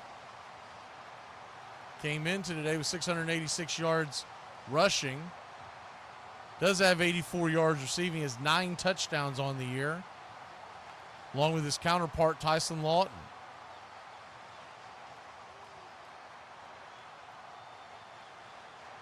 Shotgun formation. 2 high, 2 low. 1 back in the backfield. Man in motion. Here's the snap. Hands it off up the middle, and rumbling his way is Ellison once again. It'll be 3rd and very short. We'll call it about 2. Hope you're enjoying your Saturday afternoon.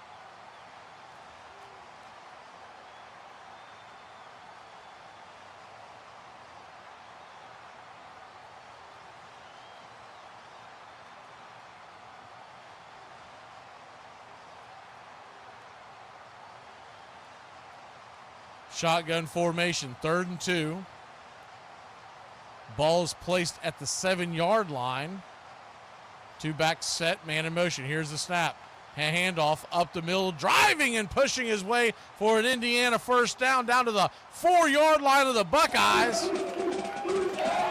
is Ellison.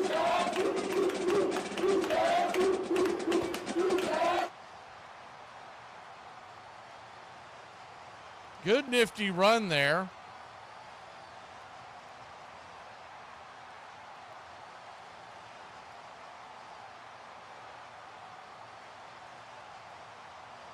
Shotgun formation.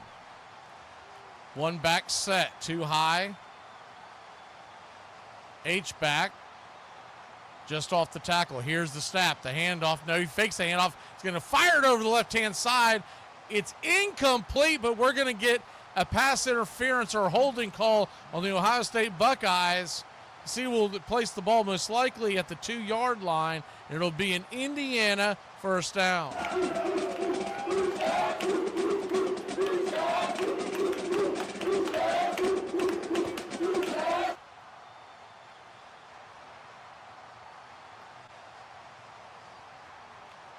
Ohio State fans don't like the call, but definitely looked like it was he was interfered with, probably more of a hold, but it is first and goal. They did get him with the PI, but it looked more like a hold. First and goal on the 2-yard line. Shotgun snap. Going to go with the Wildcat, pushing his way up the middle, and into the end zone is number 17, Tyson Lawton, for the touchdown for the Indiana Hoosiers.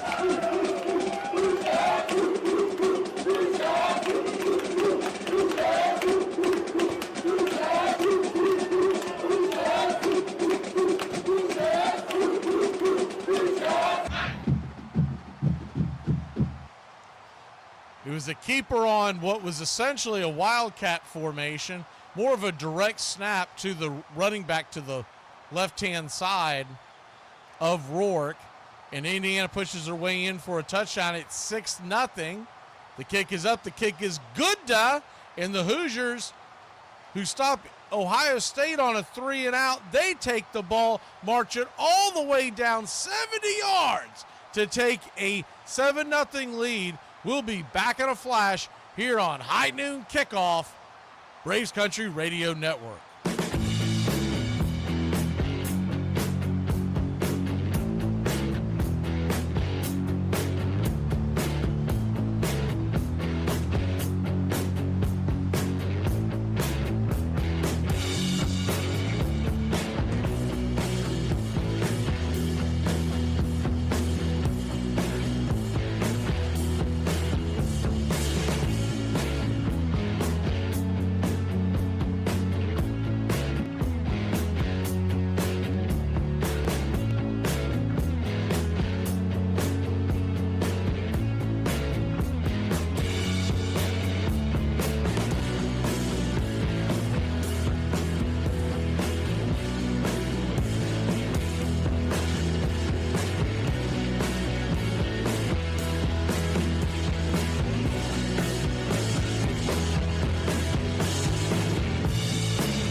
Welcome back to Kickoff.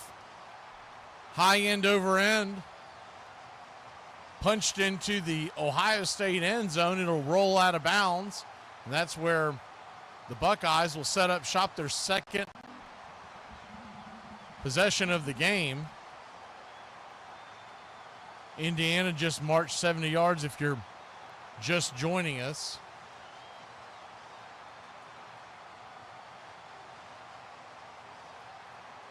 Seven 0 your score. They went to a very quick break. We'll stay right here with you and hit up the out-of-town scoreboard. These two teams are playing for the right to not only, look, Indiana's really trying to get a little respect all week long because they were moved up into the top 5. Everyone kept crushing their strength of schedule, and rightfully so. Indiana's not played a tough schedule. They've avoided some of the big, quote-unquote, big boys of the Big Ten. They have an opportunity today to silence the critics and maybe set themselves up. I believe a win today will get them an automatic berth. If nothing else, as an at-large pick for the college football playoffs. A loss, especially a bad loss, would put that in question.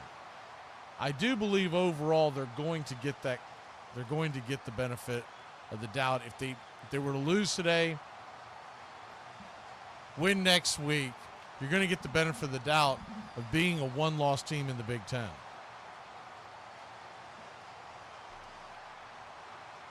If you end up with a blowout, that's a totally different argument, and that's where everyone would come into play at that point. They went to another TV timeout, so we're just about to resume play.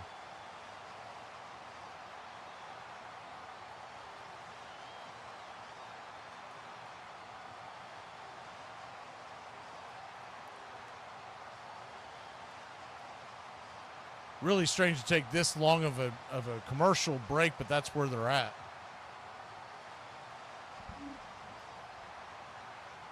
TV guys trying to get every single dime out of this. Looks like we're just about set to resume the action. There's 6:52 left on the clock. Indiana leads at 7-0 if you're just joining us. Justin Fields, ex-Buckeyes, on the sidelines as his Steelers played on Thursday night, so they've got a long week in front of them. Made the short trip up from Pittsburgh to check out his Ohio State Buckeyes. Will Howard, the quarterback for the Buckeyes, 2 for 2, but just 5 yards on that opening drive. It was a 3-and-out. Shotgun formation from the 25-yard line. Here's the snap. Pass flips out to the left-hand side. He's going to get dropped. My word, was that a hard tackle by Jalen Walker of the Indiana Hoosiers. The catch was made by Igbuka, and he caught the ball behind the line of scrimmage. He went to spin, and as soon as he did, he was dropped for a 2-yard loss.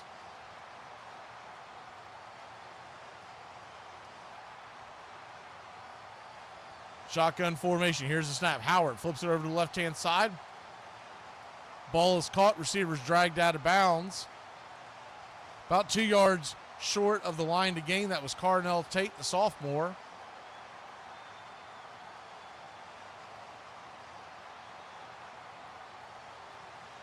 So 3rd and about 2. No huddle. Shotgun formation. Howard, 3 high, 1 low, one back in the backfield.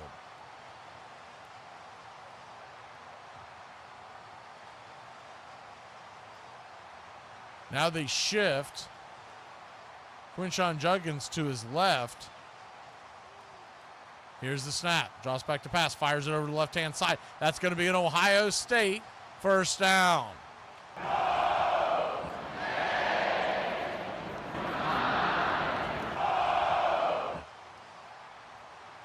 Good little pitch and catch. Catch was made out there by Judkins. So the first down for the Buckeyes here. 5 minutes, 12 seconds left here in the first quarter. We're going right to left across your radio dial.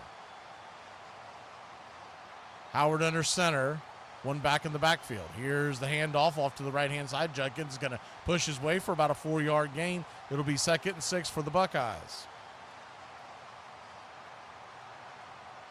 0-0 your score. Ole Miss, Florida, they're about midway through the first quarter. BC is up 3-0 over North Carolina. They're about to end the first quarter there. And SMU has a 7-0 lead on Virginia. We'll keep you up to date on the scores as the game rolls along. Shotgun formation from the 43-yard line. 2nd and 5. Here's the snap. Howard drops back to pass. Rumbles off to his right-hand side. Breaks a tackle, and he'll dive ahead. He lost his shoe. Did he get the first down? He looked like he either is right there or he's just a touch short. They do give him an Ohio State first down.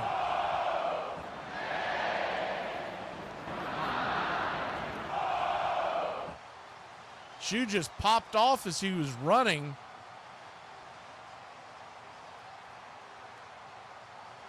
Defender put his hand out. He might have gotten a piece of the shoe to get it off, but it looked like it just kind of popped off. Howard back under center. Here's the snap. Hand off to the left-hand side, and this time pushing his way, fighting, being stopped for about a 7-yard gain is the big bruising back Travion Henderson.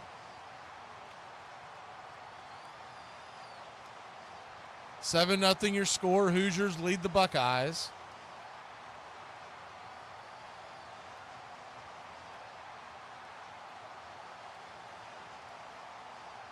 Just across midfield, it's 2nd and 3.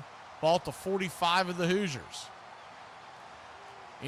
Indiana trying to stop the Buckeyes from getting the first down, but right there, the snap, the pitch, the catch. Tate with the catch once again. And that's going to be an Ohio State first down.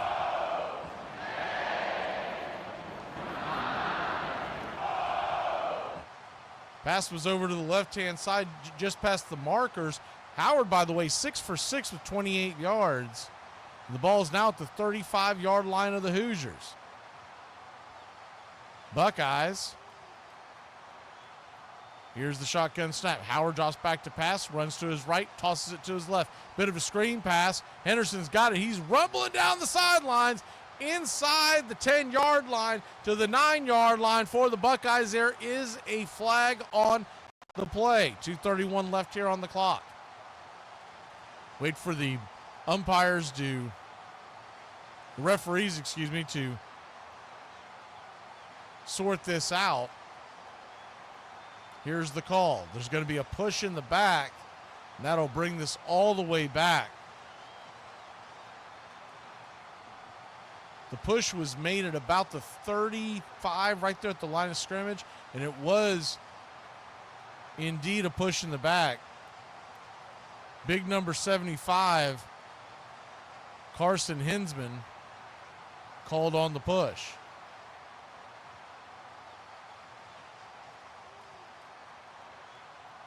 So 1st and 20, ball at the 45-yard line of Indiana, Ohio State with the ball. Right to left across your radio dial. Shotgun formation, one back set. Here's the snap, low snap. Howard sticks with it. The pass is thrown out to the left-hand side. Is going to get dropped for about a 5-yard loss. Good defensive play over there. Henderson was open, but Jacob Mangum Farrar was standing out there ready to make the play, and he drops him for about a 5-yard loss. It'll be 2nd and 25. The ball now at midfield. The nose of the ball barely in Ohio State territory.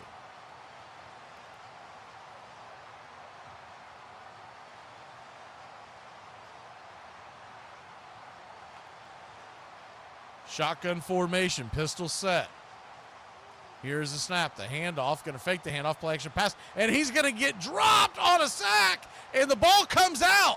The ball comes out. Indiana's got the ball, but was it a forward pass? Did it stay in the field of play? Looked like it might have been an incomplete pass. They are going to huddle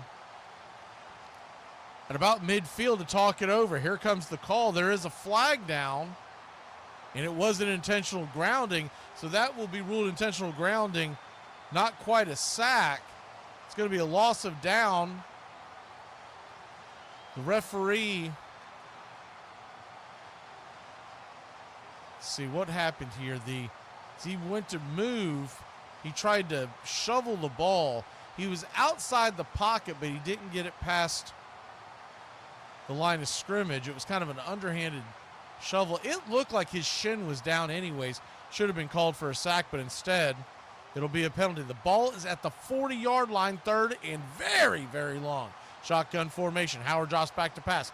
He's going to roll out to his right, getting flushed. Here's the pass. Throw. The ball is caught by Tate. He dances out of bounds at about the 35-yard line, the original line of scrimmage, and they'll have a very interesting decision here. It's 4th and about 10, but the ball is at the 35-yard line. A little bit of no man's land. Good run and pitch by Howard to find his receiver, and they will go for it.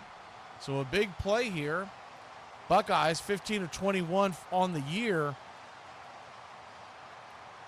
in 4th down conversions. Shotgun formation. Drops back to pass. He's hit. The ball is going to be caught. It's an Ohio State first down, and rumbling inside the down to the 10-yard line is his man Tate once again. Wow. Will Howard avoiding the rush once again. Indiana's getting a lot of pressure on him, but Tate was wide open. Hoosiers were sitting in the zone, and he just kind of sat down on the outer edge of the zone. He was wide open, waited for the catch, and then was tackled immediately. That is going to be the end of the first quarter, I believe. That the clock is stopped. Oh, Indiana has called a timeout. There's only 8 seconds left. Looked like we were going to wind it down, but instead, Indiana is taking a timeout, leading by 7, and we'll be back in a flash here on High Noon Kickoff, BCR Radio Network.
Welcome back.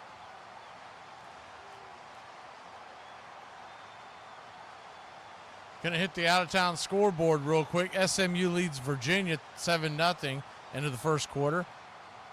Illinois trails Rutgers 3-0 in the first. They are threatening inside the red zone. UMass and Georgia just kicked off. 1st and 10, the ball at the 11-yard line for the Buckeyes in Indiana territory. Here's the handoff, the snap, pushing his way for about a 3-yard gain. We'll call it a 2-yard gain by Judkins. It'll be 2nd and about 8. And that will take us to the end of the quarter, as the Indiana Hoosiers are up by a touchdown, but the Buckeyes are knocking on the Indiana door. Don't go anywhere. We've got High Noon Kickoff right here on Braves Country Radio Network.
Welcome back. We begin the second quarter. Ohio State on the 9-yard line, 2nd and 8. Here's the handoff, the snap up the middle. Pushing his way for about a 4-yard gain is Judkins once again. It'll be 3rd. We'll call it about 3 or 4. Say it's a long 3, short 4.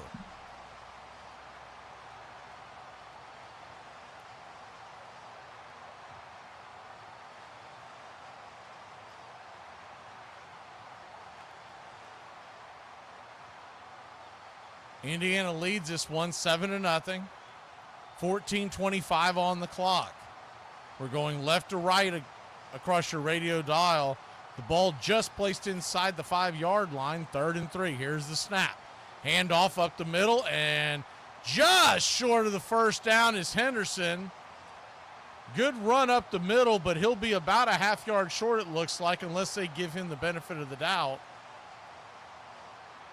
See where he fell. He's definitely short by about almost a yard, not quite a yard. So it will be 4th and 1, and Ohio State will go for it. No shock there. Jumbo set. 2 backs in the backfield. Buckeyes trying to knock on the door and punch it in. Here's the handoff up the middle to Judkins, and he is dropped. He is stopped, and it is an Indiana stop.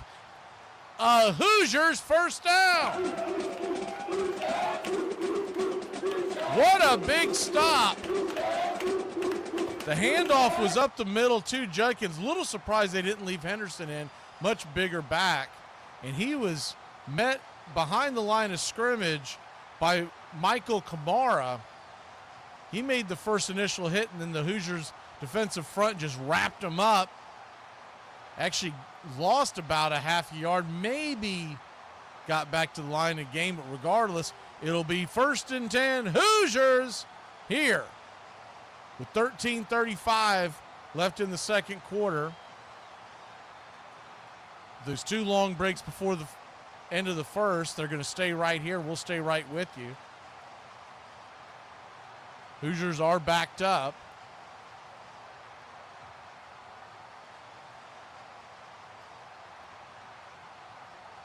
First and 10.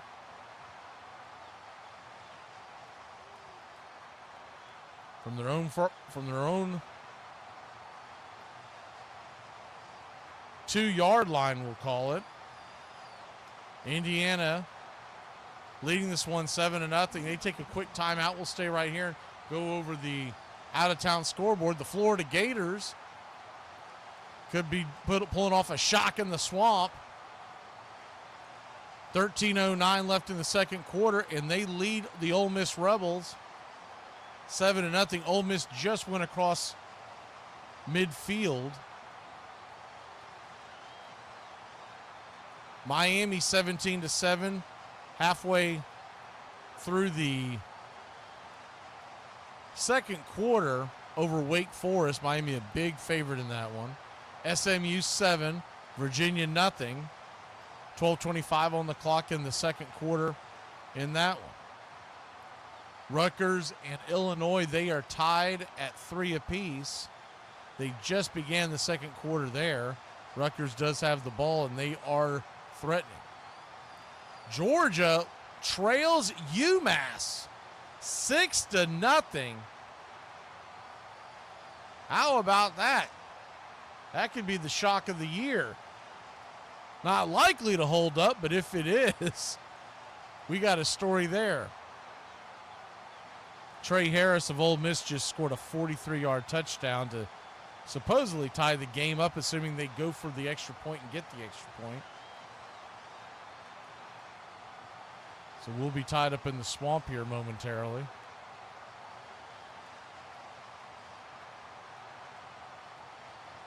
All your other games are starting a little later. Tennessee set to kick off moments from now. They're at home against UTEP. Big 41.5-point favorite. Your 3:30 kickoffs look like this. Kentucky, an 18.5-point dog at Texas. Penn State, an 11-point favorite at Minnesota. BYU is getting 3 at Arizona State. That's at 3:30 on ESPN. 3:30 on Fox. It's Colorado at Kansas. The Buffs are a 2.5-point favorite. Citadel and Clemson, the Tigers, almost a 49.5-point favorite. Wofford, they're getting 42.5 at South Carolina. That game is at 4 o'clock. We're just about to resume action. Army and Notre Dame, that should be a fun one tonight. The Black Knights are getting 14 on the road in South Bend. Back to the action. Shotgun formation, Indiana. Rourke standing in his own end zone from the 2-yard line. Pistol set. Here's the snap. Drops back to pass. Fires over the left-hand side. The ball is caught for about a 9-yard gain. And getting out of the shadow of his own goalposts is Rourke and the Indiana Hoosiers. The catch was made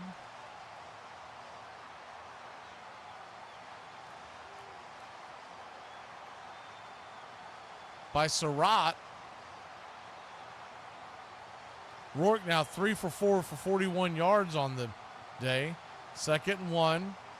Shotgun formation. Draws back to pass. Fires over the left-hand side. The ball's high and out of bounds. Surratt was tangled up with Igbension over there, but it didn't look like that ball was catchable. That ball was a little more catchable. You probably get a flag there, but instead it'll be 3rd and 1.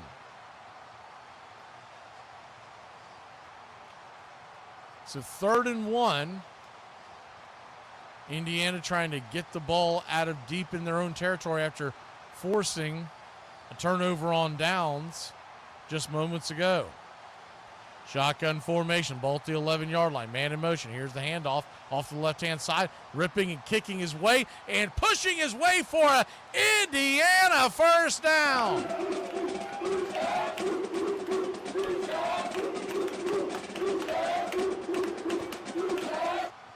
Justin Ellison with the run there, stiff-armed, couple of defenders, and then being grabbed by the undershirt from his jersey. It's the only thing that really slowed him down before the rest of the Ohio State defensive backfield could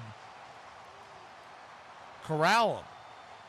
Shotgun formation, 3 high, 1 low, 1 back in the backfield. Rourke drops back to pass, looks over to the right-hand side, dumps it off over the middle for about a 1, maybe 2-yard gain. The catch, once again, Tyson Lawton.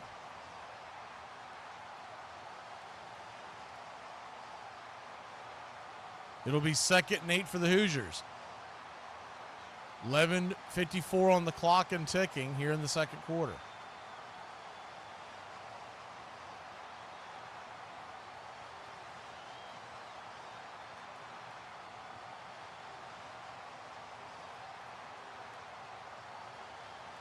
Shotgun formation, drops back to pass. Rourke dumps it off to the right-hand side. Ball is caught and spinning and pushing his way. Once again is Tyson Lawton. He'll be just short of the line to gain. 3rd and about 1.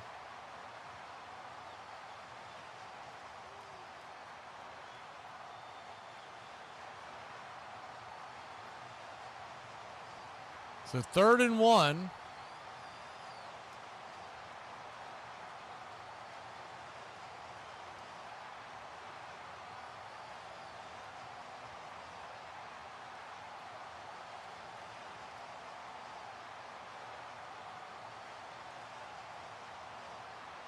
Shotgun formation. Here's the snap. Now there's going to be a flag. Ohio State's defensive line banged into the offensive line of Indiana. Were they pulled off, or will it be an automatic first down? 4 referees conversing on there. Here, they're going to call it a false start, so it's going to be 3rd and about 6 for the Hoosiers. Much different situation now.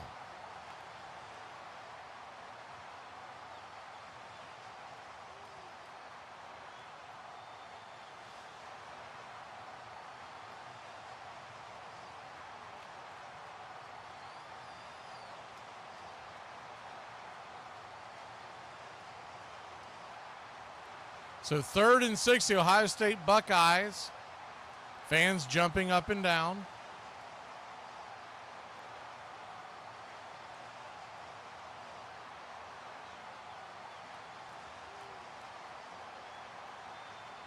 Shotgun formation. Here's the snap. And here comes the Ohio State defense. It is a jailbreak and a sack. The first man in on the play, as Rourke was trying to spin to his right to get out of the jam. J.J. Tuamulo came off the edge and wrangled him, and it's going to be a punting situation for the Indiana Hoosiers.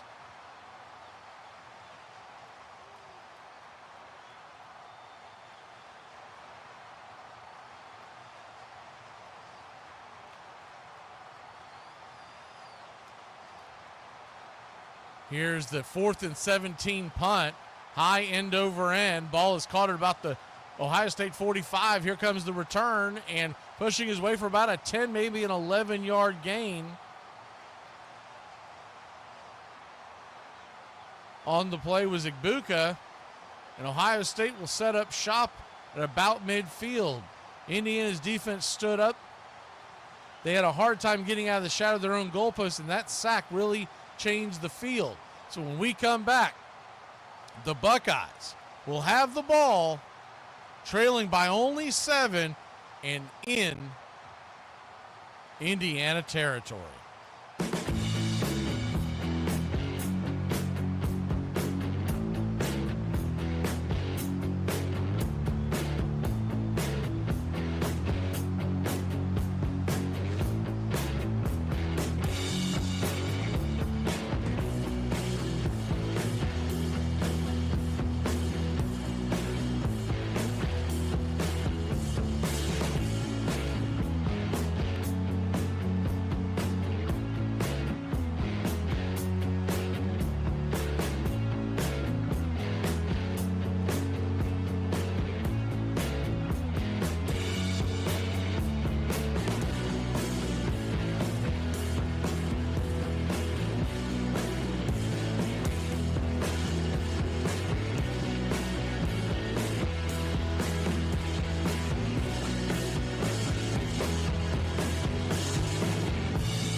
Welcome back. Will Howard is 9 for 9 with 72 yards here in this game. But Ohio State has yet to score. It's 7-0. Buckeyes have the ball on the 44-yard line of Indiana. Howard drops back to pass. Fires it over to the left-hand side. The catch is made. About 2 yards short of the first down. Good little button hook pattern there by Emeka Egbuka, or Double E as I like to call him. 2nd and 2.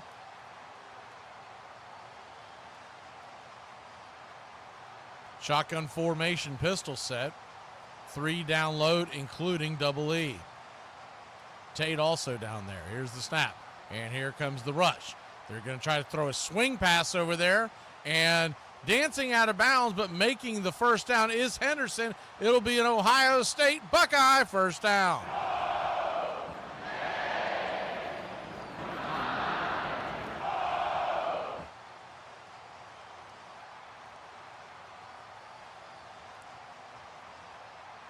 Shotgun formation, fires the ball over to the left-hand side. The catch is made, twisting his way out of bounds. But it will be another Ohio State first down. Catch was made by Miles Price. Had his man beat.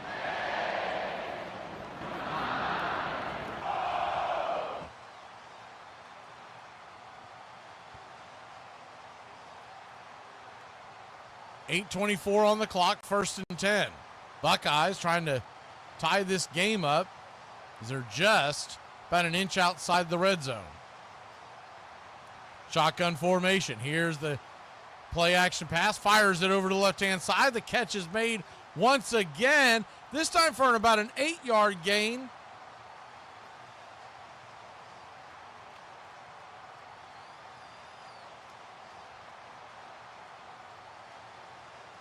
Looked like that was Double E once again.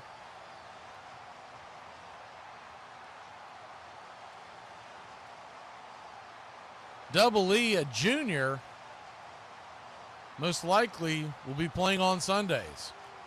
Howard, a perfect 13 for 13 with 105 yards through the air. Shotgun formation, too high, too low. Here's the snap. Drops back to pass. Has a man in the corner of the end zone. Touchdown, Double E! The Ohio State Buckeyes a point away from tying this sucker up.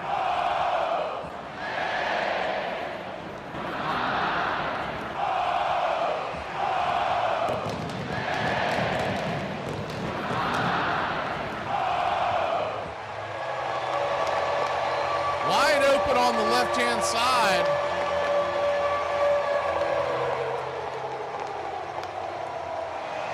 Beating his man. Looked like it was a bit of a mismatch. Appeared to be the linebacker out there trying to cover his man.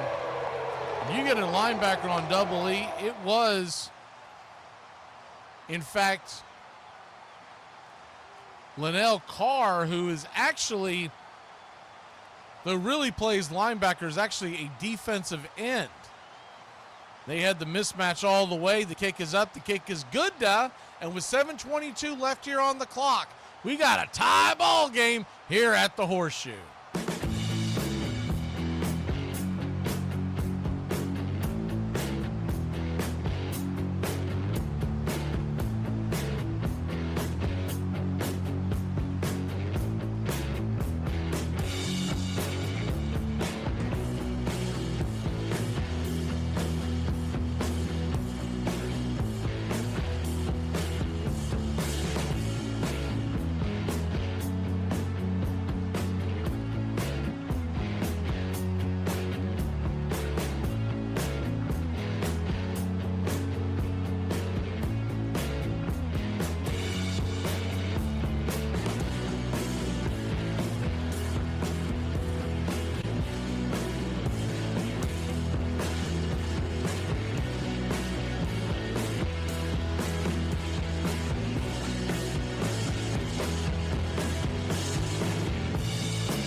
Welcome back. So far, so good. We got ourselves a tight one. We got ourselves a good one here at the Shoe in Columbus, Ohio. It's 7-7. Indiana set to receive. They'll be going right to left across your radio dial. Ole Miss has taken a 14-7 lead over the Florida Gators. They're still about midway through that second quarter. Here's the snap. The kick is high, end over end. It'll be fair caught, and Indiana Hoosiers will set up shop at their own 25. High Noon Kickoff coming your way every single weekend at noon, unless otherwise. This coming week, we will be bringing you the Kansas City Chiefs versus the Las Vegas Raiders on the Black Friday game. That's a 3 o'clock kickoff with the pregame show coming beforehand. Shotgun formation. Work drops back to pass. Flips over what is an attempted screen pass to his intended target. Number 17, Tyson Lawton, was open, but the pass was just thrown over his outstretched hands. Kind of a difficult pass to make that. He had a defensive back in between him and Lawton. Work was trying to rainbow it over them and into the hands of Lawton. He just misfired. 2nd and 10. Shotgun formation. Here's the handoff off the right-hand side, twisting his way to the left and getting about halfway to the first down marker is Lawton, number 17. Pushing his way, they're calling it 3rd and 8. Looked like he got a lot more than that. Looked closer to 4, maybe even 5, but maybe knee may have been down. Nonetheless, that's what they're calling it. Shotgun formation, closer to 7, but 3rd down and long. Here's the snap. Rourke drops back to pass. Here comes the rush. He is dropped, sacked, right there behind the line of scrimmage. And Ohio State, the ball came out, and number 58 of the Buckeyes, Gabe Van Sickle, that's Ty Hamilton, jumped on it. And Ohio State does have the ball. They were signaling 4th down, but that's a fumble. That is a fumble and an Ohio State first down.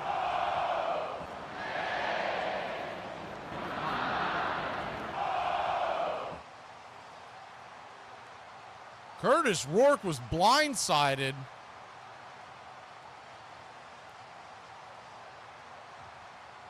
And a good job with the pressure off the edge. Looked like that was number 0, Cody Simon, that came in off the edge and swatted the ball.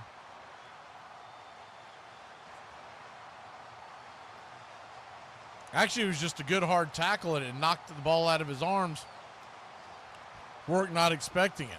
So now, 7-7 your score. Here's the snap, and throwing it into the end zone. In and out of the hands of the intended receiver, Smith. Jemiah Smith had his man beat, but he kind of twisted and turned around. And the way he ran that route made it very difficult. I think if he runs through that route, he's going to catch it in the back of the end zone. Instead, he kind of spun around and pirouetted.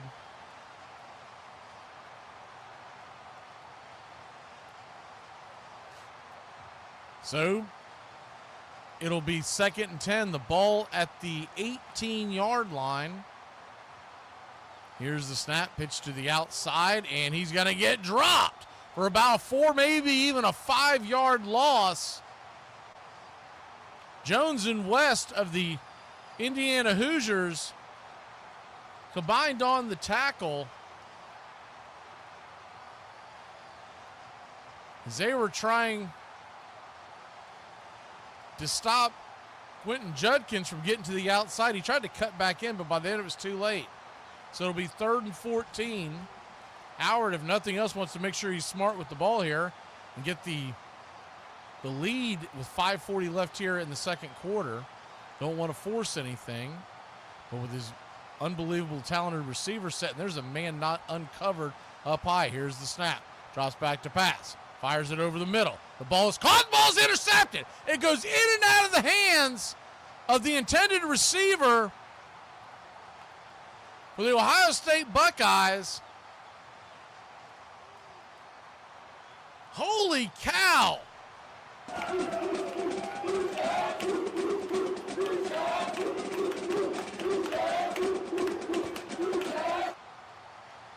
Taking a look at it again, it appears that was actually his tight end, Jelani Thurman, as he was attempting to make the catch. Contact was made by the defender from behind, and it popped the ball out, and Walker gets the pick. So that'll be it. Indiana will get the ball back. It's still tied, 5:22. We've got a great one brewing here at the Shoe.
Welcome back.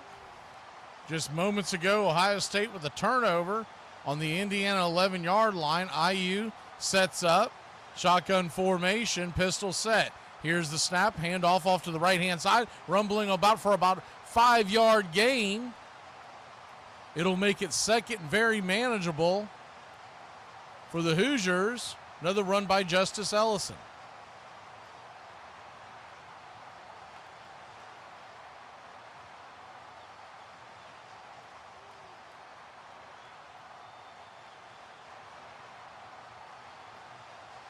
Second and 4 now, 4:48 on the clock.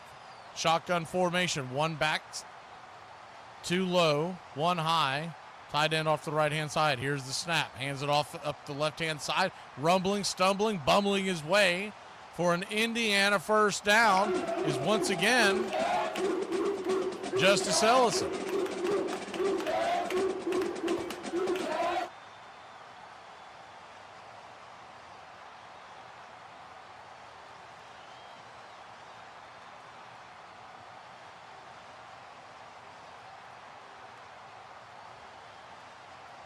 .410 on the clock, 1st and 10 for the Hoosiers. The ball placed at their 24-yard line. How aggressive will they be in this set? Here's the handoff off to the right-hand side, pushing his way for about, we'll call it a 6-yard gain. Tyson Lawton.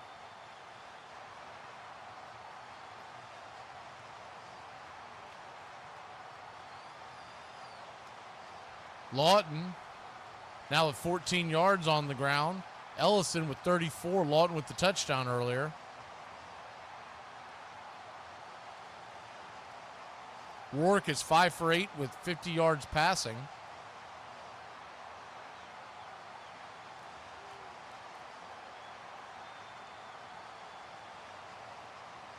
Shotgun formation, handoff off to the right-hand side, pushing and squeaking and zipping his way for an Indiana first down is Lawton once again. He had a crease on the outside and just kind of dipped his shoulder out. Was able to stay in bounds. The defender on the left-hand side for the Buckeyes stuck his foot out. He's lucky he didn't get called for a tripping call. I don't think he made contact, but it was very, very close. Hey, if you're not cheating, you're not trying, right? 1st and 10, 2:48 on the clock. Shotgun formation. Ball at the 35-yard line of the Hoosiers. Here's the snap. Drops back to pass. He's going to get dropped. He's sacked for about a 10-yard loss. Coming out like a heat-seeking missile is that man again, Simon. He's the one that caused the fumble. They set up great field position the last time for the Buckeyes before they turned it over. 2 turnovers on the game, 1 for each side. Shotgun formation. Indiana can take this all the way down to the 2-minute warning. I think that's what they're going to do. They're in the huddle, and it's 2-1, and that will send us to the 2-minute warning. But not before Indiana and Ohio State have traded blows. It's 7-7 here in the shoe. Big Ten football, BCR Radio Network, High Noon Kickoff.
Welcome back.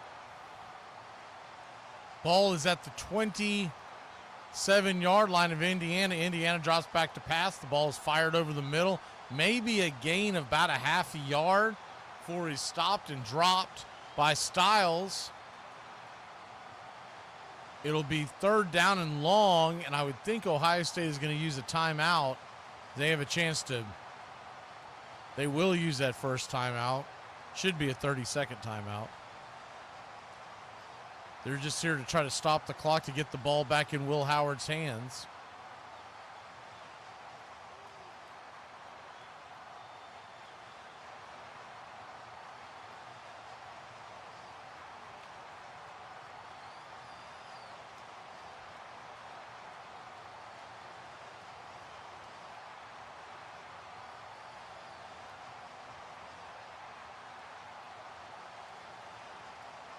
Seven to 7 your score. Here's we wait for the return from the timeout. By the way, Rutgers has a 10-9 lead over Illinois. They're getting close to the half. Georgia 7-7 versus UMass early on in that game. Shotgun formation. Pistol set. Drops back to pass. No, he's going to hand it off almost like a Statue of Liberty play without the throwing motion. Wraps it into the gut of his running back and pushing his way up off the right-hand side is Lawton. Maybe a gain of, we'll call maybe 2 yards, but it'll be 4th and very long, and the Buckeyes will use their second of 3 timeouts.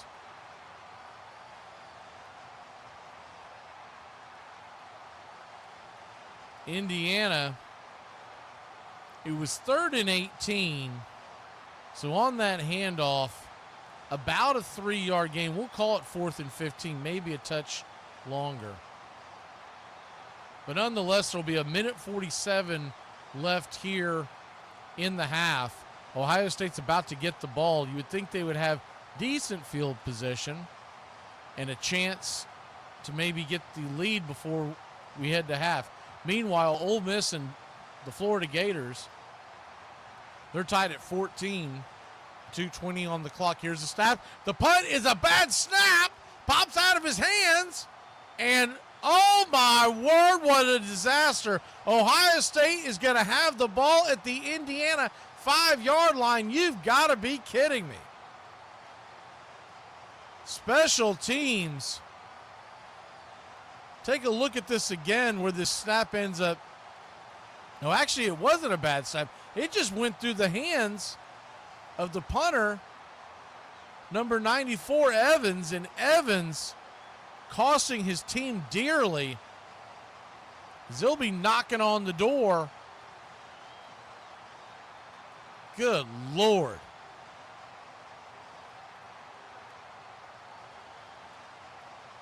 That is all on Jay Evans. I mean, I thought it'd been a wide snap, but it just went through the side of his hands.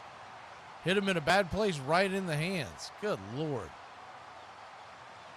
So the ball was actually placed on the 7, shotgun formation. Howard keeps it, rumbles up the left side, dives ahead for about, call it a gain of 3. It'll be 2nd and goal near the 4-yard line. Ohio State now with no desire to burn the timeouts as they want to try to take as much time off before they score here. Indiana not using their timeouts at all. We'll see what their game plan is on that. Remember, Indiana will get the kickoff. That's why that is such a disaster by Evans, the punter. My word. 2nd goal, ball at the 4-yard line. Handoff up the left-hand side. He's going to get dropped. Maybe a half-yard loss on the play. Quentin Judkins getting stopped behind the line to gain about 3 defenders pushing their way. So Ohio State 3rd and goal now. Now, if they don't get it here, you wonder, will they go for it or will they just take the easy 3? Indiana still needs to stand up here. Look like we got man coverage. One high, one low. Tate up high. Here's the snap. Handoff off the left-hand side. Rumbling and pushing his way in for Ohio State. First down is Travion Henderson, and they take the lead. 13-7, 21 seconds left in the game. In the half, excuse me.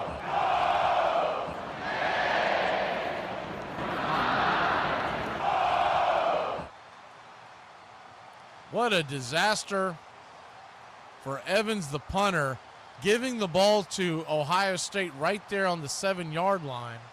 And after this defense by Indiana, who has really done a great job.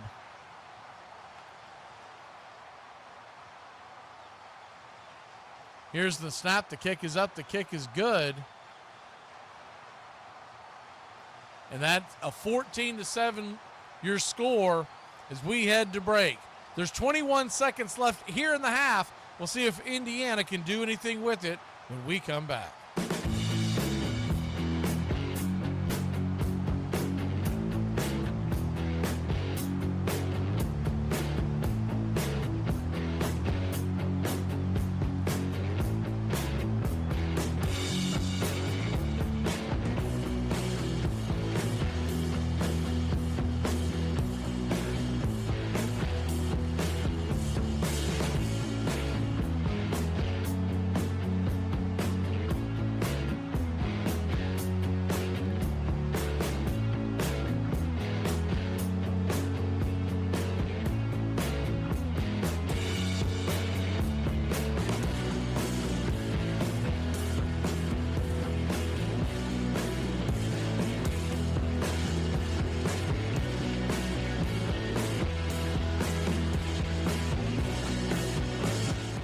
Here's the snap. The kick is high.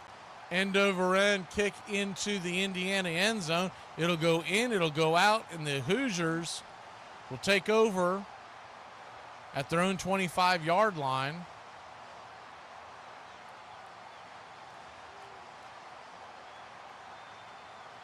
First and 10 Hoosiers. You would think they will probably just run it in to the line or even take a knee. Indiana not really known for a passing attack. That would be a long way to go, but we'll see what they do. They do take a knee, 20 seconds on the clock, and it doesn't look like Ohio State will use their final timeout, and that'll take us to the break. When we come back, Indiana gets the ball second half. It's 14 Buckeyes, 7 Hoosiers here on the High Noon Kickoff on the Braves Country Radio Network. We'll see you on the other side of the halftime.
Welcome back. Hope you had a good halftime. Indiana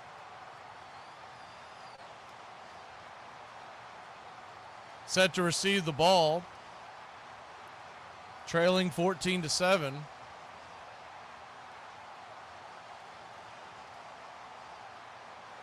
We'll be going right to left across your radio dial on the kick. Here is the kick, and it is going to be caught inside the 5-yard line. Fair catch, so they'll set up shop at their own 25.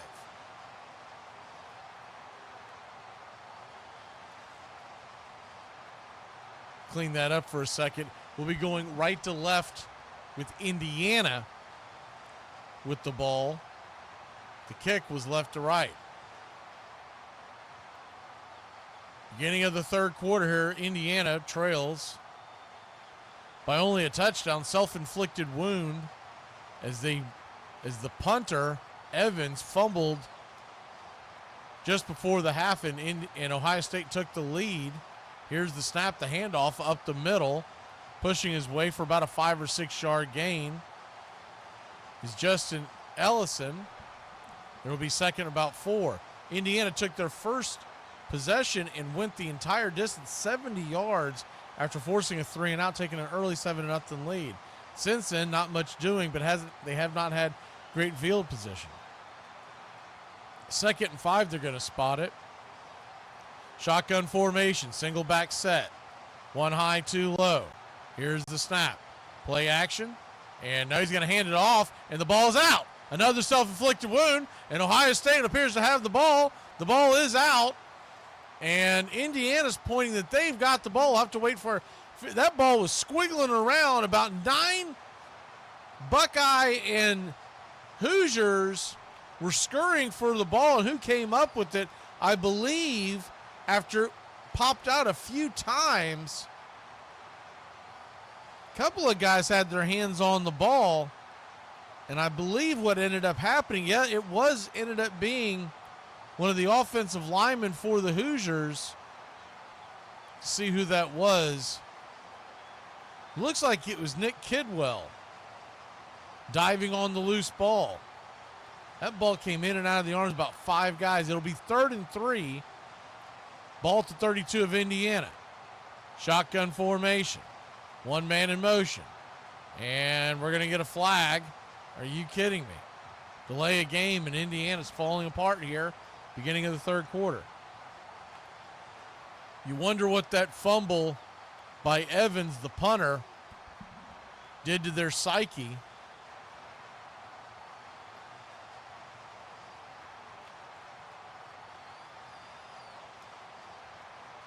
Third and 8 now.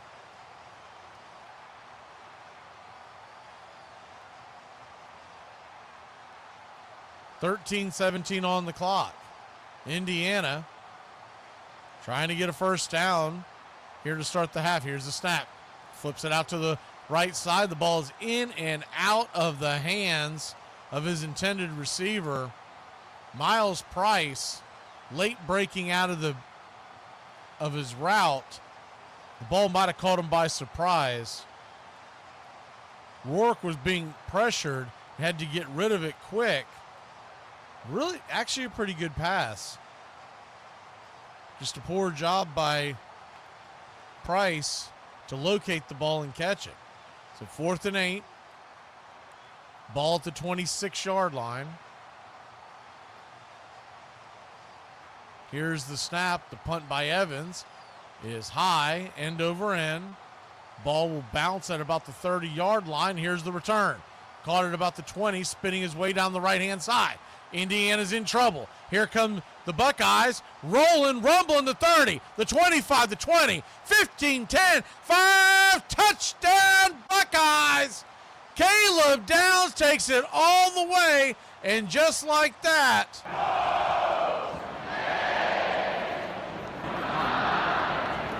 it is 20-7. Wow. It was a high end-over-end kick. The ball bounced at about the 30. Downs picked it up at the 20. And it is almost like he outkicked his coverage. because they were running downhill. He was running uphill. He made 2 men miss, and that was it. Caleb Downs takes it all the way. We're going to call it about an 80-yard touchdown return. And just like that, as the kick is high, the kick is good, and it's 21-7 Buckeyes as we begin the second half. Special teams have absolutely crushed the Hoosiers here late first, early second half. We'll be back in a flash. Hoosiers get the ball when we come back.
Welcome back.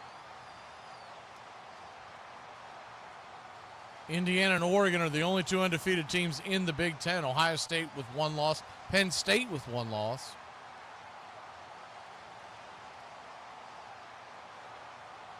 (21-7) your score. Ohio State has just taken a 2-touchdown lead. This game was 7-7 with just under 2 minutes left in the second quarter. And an unbelievably bad job by the punter, Evans, for Indiana. Set up the first of the blunders of touchdowns for the special teams. The ball was snapped right in and out of his hands. Ohio State picked it up at the 7. They went on to score a quick touchdown. And as we just begin here in the second half, Indiana was forced to punt coming out the gates, and an 80-yard touchdown by Caleb Downs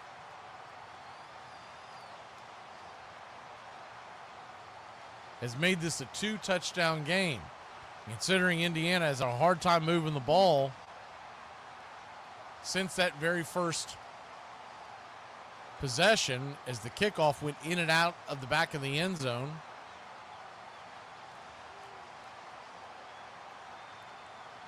Ball will be placed at the 25-yard line.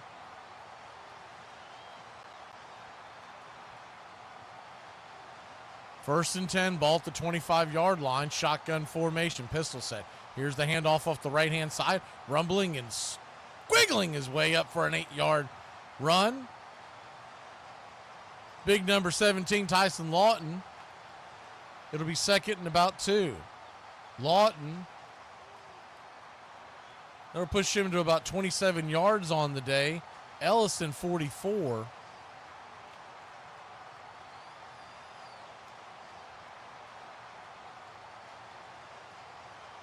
Second, 2, ball at the 33-yard line of Indiana. Here's the snap. Play action pass. Fires it over the middle. In and out of the hands of his intended receiver. Amari Cooper on the play. Omar Cooper, sophomore, betting down to try to catch the ball, and it was a hard thrown ball, and he just could not catch it with all that mustard on it. So 3rd and 2, ball thrown 33-yard line. Shotgun formation. Rourke changing the call. 1 back set, 3 down, 1 high. Here's the snap. Drops back to pass. Fires it over to the right-hand side. In and out of the hands of his intended receiver. Lawton. Poor decision to throw that ball to the right-hand side as he was well covered.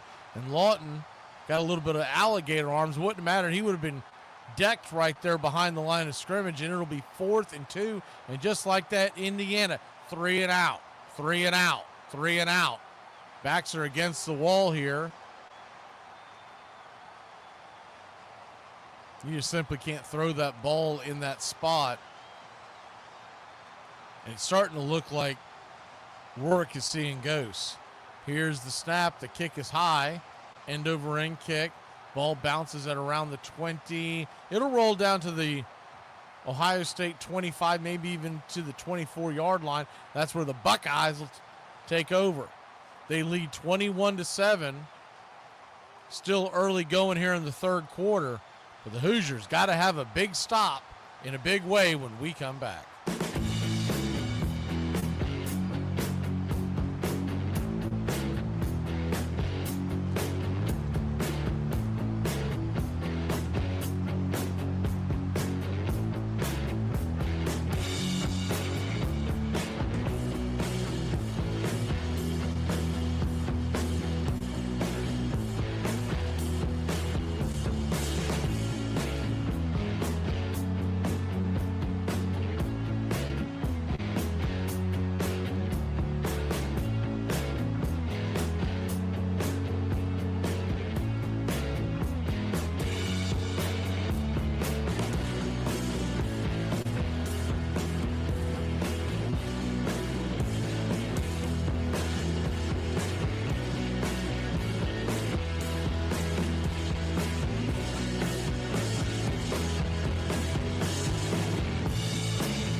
Welcome back.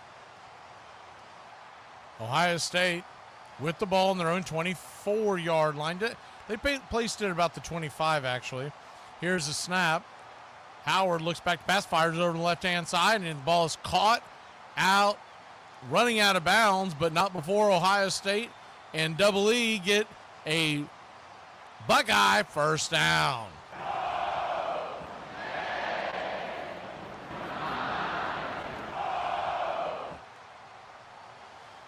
Howard now 15 of 17 on the day. Here's the handoff off to the right-hand side, pushing away down inside the territory of the Hoosiers, probably to about the 48-yard line. It'll be second and about 7. Line of scrimmage was right there at the 49 of Ohio State. Second and 7. Ohio State ranked number 2 in the land, 9-1 on the year. Only blemish was at Oregon, narrow defeat. Indiana, undefeated, ranked number 5 in the country. Here's the snap. Handoff off to the left-hand side, pushing and prodding his way back to the line of scrimmage is Henderson. It'll be third and about 7. You got to figure if you're Ohio State, you can get another touchdown here. You might be starting pushing this out of reach for Indiana. Indiana needs a big stop. Nonetheless, that big game for Ohio State, you got something to play with here, because if you can get half of these yards here, you may go for it. If not, you have a chance to pin Indiana deep into their territory. The Hoosiers needing a big stop, a big play by their defense here. Shotgun formation. Here's the snap. Howard drops back to pass. Plenty of time. Fires it over the left-hand side. The ball is caught, and it's going to be an Ohio State first down.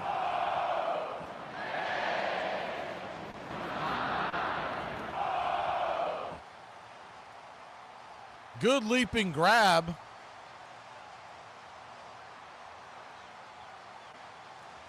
Bit of a toe tap.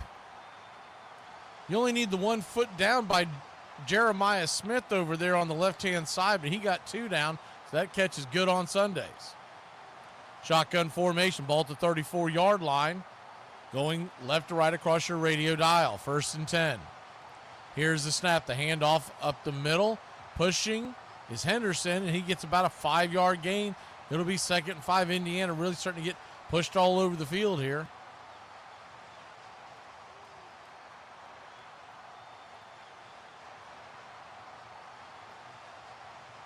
(21-7) your score.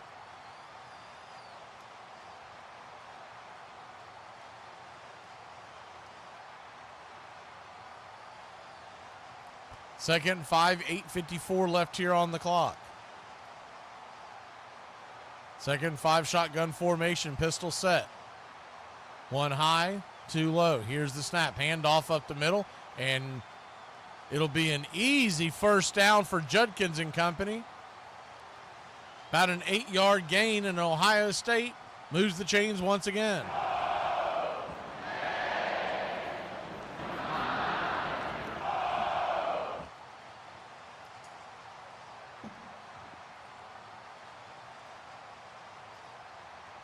Quick look around the out-of-town scoreboard. Boston College leads North Carolina 27-7. They're midway through the third quarter.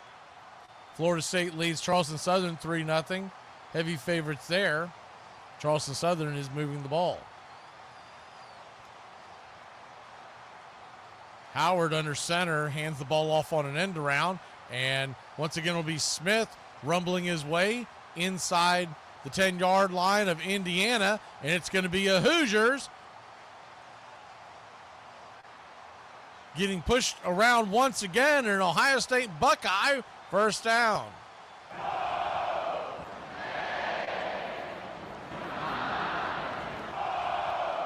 Ohio State just a much more physical team. And these turnovers and miscues by the by the Indiana special teams really put the Hoosiers back up against the wall. Now the ball is at the 9-yard line, first and goal. Indiana needing a big stop here. Here's the stat.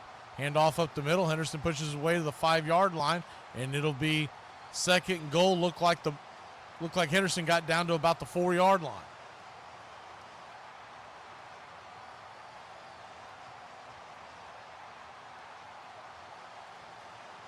It's a little surprising Indiana is still playing in a traditional drop 4-3 this entire drive. They're getting pushed off the ball. Injured man down, the tight end Christian for the Buckeyes.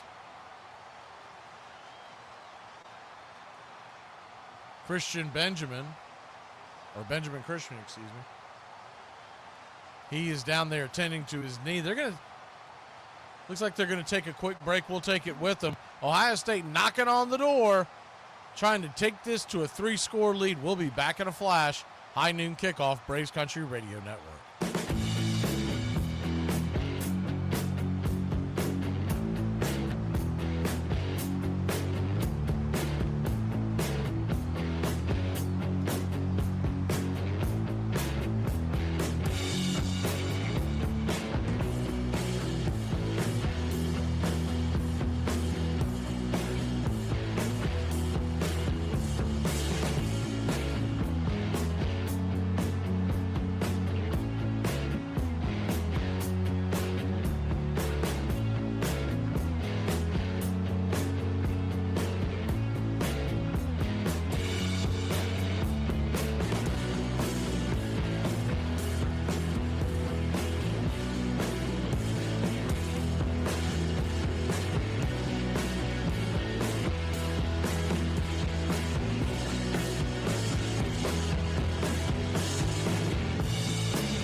Welcome back. Ohio State ball at the 4-yard line, second and goal. Leading 21-7. Here's the snap, the handoff, spinning around and punching his way down to the 1-yard line, just short of the goal line is Henderson once again. 6:30 left on the clock here in the third quarter.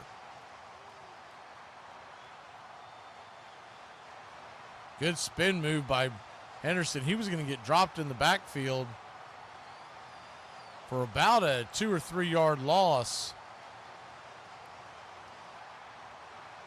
Rolja Hardy had broken free into the Ohio State backfield, but Henderson was able to spin out of it. Third and goal, play action pass. Should be wide open. It is. Tight end catch. Touchdown, Buckeyes. Jelani Thurman, and it is now a 27-7 lead.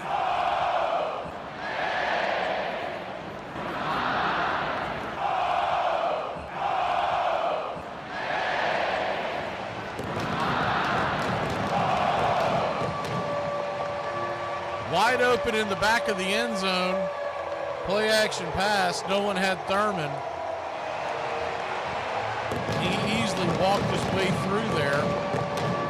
a touchdown in the back of the end zone, and it'll 27-7. Here comes the extra point attempt. The kick is up. The kick is good. And it is a 28-7 3-touchdown lead for the Buckeyes. 6 minutes left here in the third. If the Hoosiers are going to pull off an upset, they better get cooking. We'll be back in a flash.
Here's the kickoff by the Buckeyes in and out of the back of the Indiana Hoosier end zone, and they'll set up once again at the 25-yard line.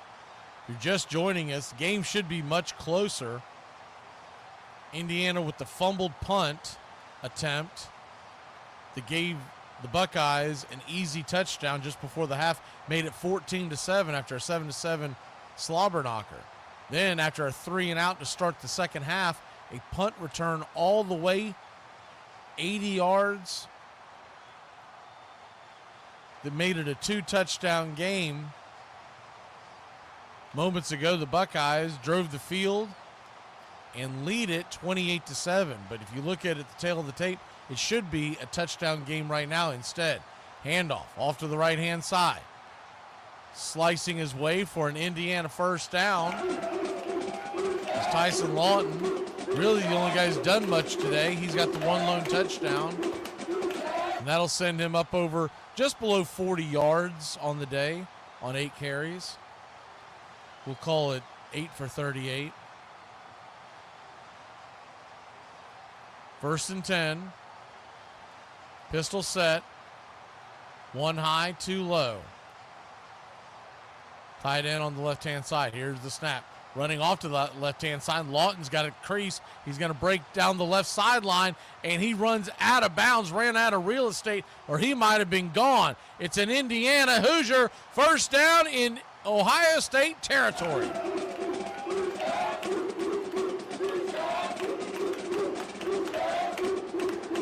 Good stiff arm by Lawton, knocking Jordan Hancock to the ground. Here's the snap on first and 10. Handoff off the left-hand side. Not much doing there. About a gain of, we'll say, 2. Lawton once again. It's 2nd and 8. Lawton now with 10 carries, 62 yards. Rourke is just 6 of 12 passing with 50 yards, and he did have the fumble on the blindside blitz. Here's the snap. Handoff over the right-hand side. Nowhere to go, nowhere to hide. Dropped for about a 3-yard loss as they went back to Justin Ellison, giving Lawton a breather there, but now it's 3rd and 11. Ellison has not had much doing today. 12 carries for about 40 yards. So the volume is there, but the yardage is not.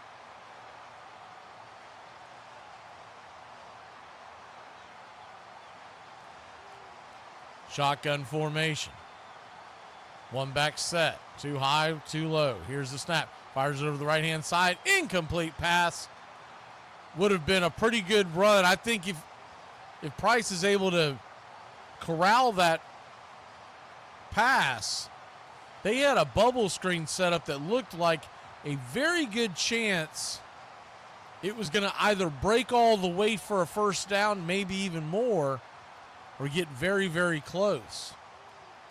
But instead, poorly thrown ball by Rourke right there at the feet. And Indiana's going to use a timeout. Looks like they're going to go for it. Taking a second look at that, I don't know if he gets the first down, but he definitely would have gotten it to very manageable. It would have been 4th and about 3.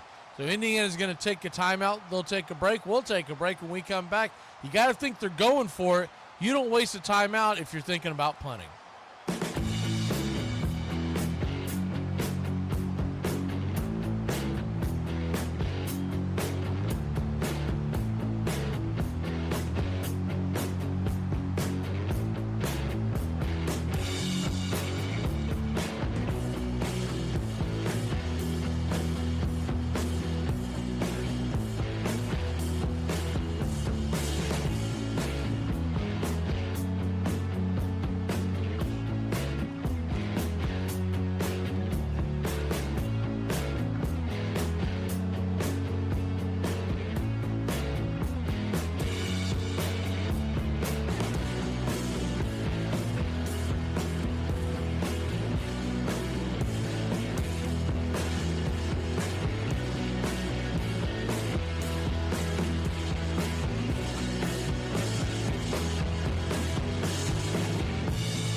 Well, you're not going to believe this. We're back.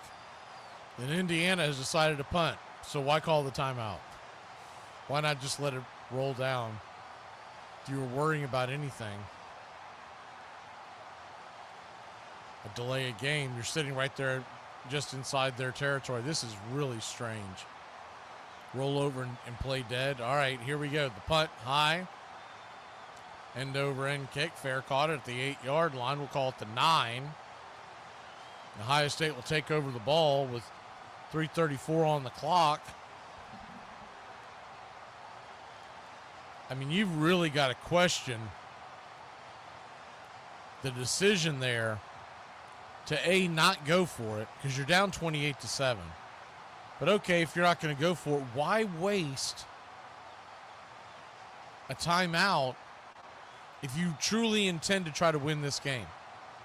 If you truly intend to try to win this game, you're down 3 touchdowns. Common sense would tell you you're going to need all 3 timeouts in the fourth quarter to make any kind of a comeback. 1st and 10, the ball is at the 9-yard line. Buckeyes pistol set. Here's the handoff up the middle. And scooching his way for about, we'll call it a 2, maybe 3-yard gain. Run was by Quentin Judkins.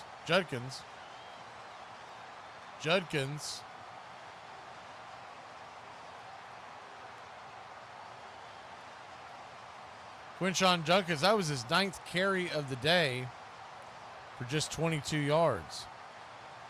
They really haven't moved the ball on the ground that well, but Will Howard is 17 of 19 for 155, 2 touchdowns, and he does have an interception. Shotgun formation, pitch out wide to the left, and Judkins will get pushed out of bounds, maybe about a 2-yard gain. It'll be third, called about 5. Florida State has taken a 10-0 lead over Charleston Southern. That game is winding down towards halftime. Miami, in a bit of a shock 'em roll, they are just holding on right now. They're up by 6 on Wake Forest as they head into the fourth quarter. That would be an enormous upset. 3rd and 5, ball at the 14-yard line. 2-back set. Buckeyes going left to right across your radio dial. Here's the snap. Here comes the blitz. The ball is out. The ball is in and out of the hands of his intended receiver, Jeremiah Smith. Smith was the hot route, and the ball came in on the slant pattern. And though it hit him towards the hands, it looks like the defensive back on the play might have gotten a piece of that and prevented Smith from getting a true catch on that. It looks like that was D'Angelo Pons that stuck his hand in there. Here's the snap on 4th and 5. The Buckeyes punt it high and deep. Fair caught. Oh, my word, almost fumbled that one. The ball is caught by Price on a fair catch, but he stumbled and fell as he came to the turf and almost lost the ball. Indiana will take over at their own 42, but their special teams have been a disaster today. And you're not going to beat Ohio State in the shoe when you continue to turn the ball over. And you continue to do goofy things like that.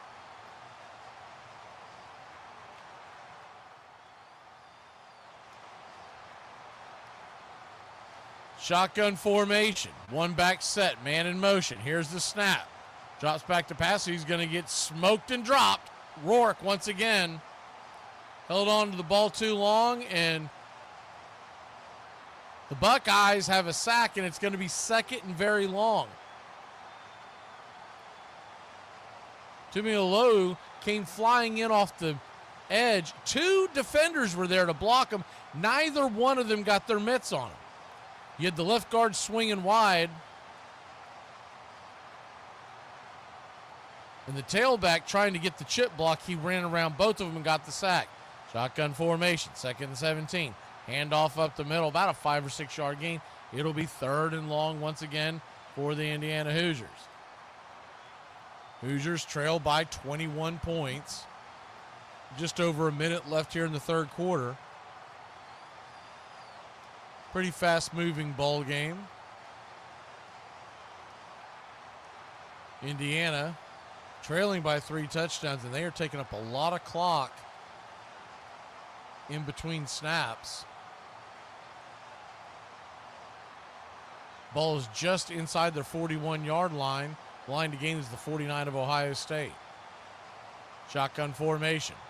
3rd and 10. Rourke drops back to back, and he's going to get sacked. He's going to get dropped. Deer in the headlights. They came in with the blitz. Sawyer on the sack. And Rourke saw the pressure and just folded underneath and took the sack. You can tell Rourke has not seen a lot of pressure. He is absolutely wilting like a flower in this game. And it's going to be 4th and forever. Indiana's going to be forced to punt. You'd think there'd be a sense of urgency to get out there and get the punt going, but there's not, because that has been the Indiana coaching staff all day long. They let it wind down. They trail by 3 touchdowns. Looks like they're looking for a moral victory, not an actual win. We'll be back in a flash.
Welcome back.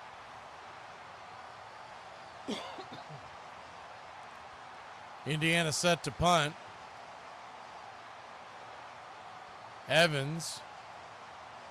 Jay Evans, the punter. Number 94 takes the snap. High end-over-end kick. And here comes the return. Once again, dancing around, spinning his way. This time he will get stopped. Maybe a yard, but looks like no gain. A lot of moving around for nothing doing.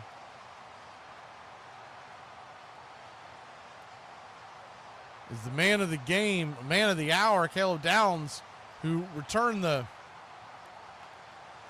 punt return to start the second half for a touchdown there. The Buckeyes have scored 28 unanswered points, lead at 28-7. Most of it can be attributed by miscues by Indiana. They've just shot themselves in the foot, not ready for the big moment. Shotgun formation from their own 30-yard line. Will Howard drops back to pass, fires it over the left-hand side. The ball is caught, pushed out of bounds. Big number 88 on the catch. McCormick. Indiana and Ohio State, strangely enough, their time of possession almost mirrors each other. Both over 22 minutes of time possession, but Indiana has really not done much with their possession of time outside of that very first drive. Shotgun formation. Here's the snap. Howard drops it off up the middle, and pushing his way is Judkins for an Ohio State first down.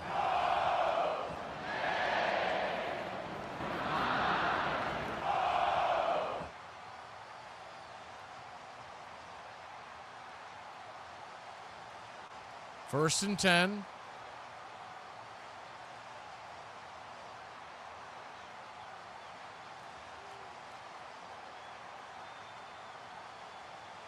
Ball at the 41-yard line, just starting the fourth quarter here. Hoosiers trail by 21. Here's the snap, handoff up the middle, and Indiana's defense of line will drop the runner in the backfield.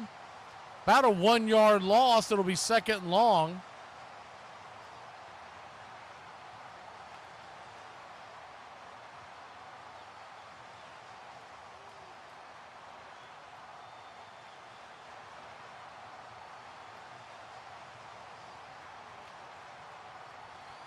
They're calling it second and 10. It looks more like second and 11.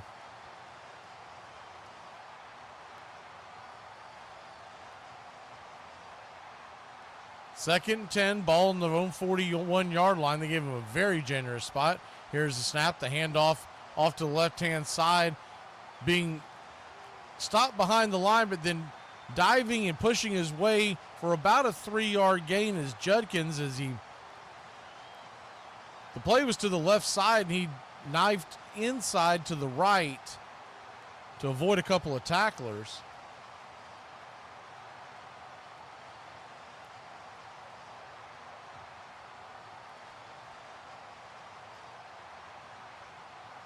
Third and 7, 12:09 left here in the ball game. Ohio State leads at 28-7. The ball is on their own 44-yard line. Right to left across your radio dial.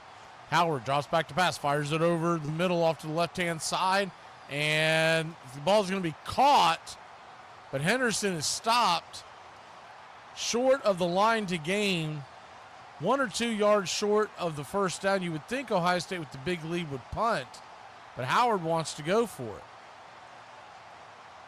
This is kind of foolish considering the fact that Indiana has not been able to move the ball at all.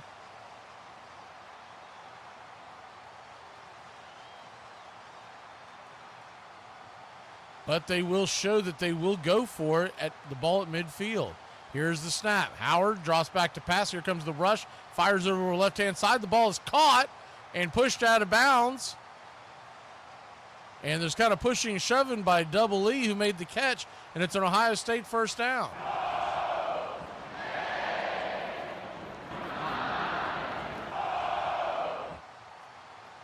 They really had a hard time covering Ibuka all game long. He was wide open on the left-hand side. Stiff-armed his way out of bounds inside the Indiana 24-yard line. A little pushing and shoving after the play, but no flags. Ball is placed right at the 25-yard line, 1st and 10. Shotgun formation. Howard fires it over the middle, and oh my word.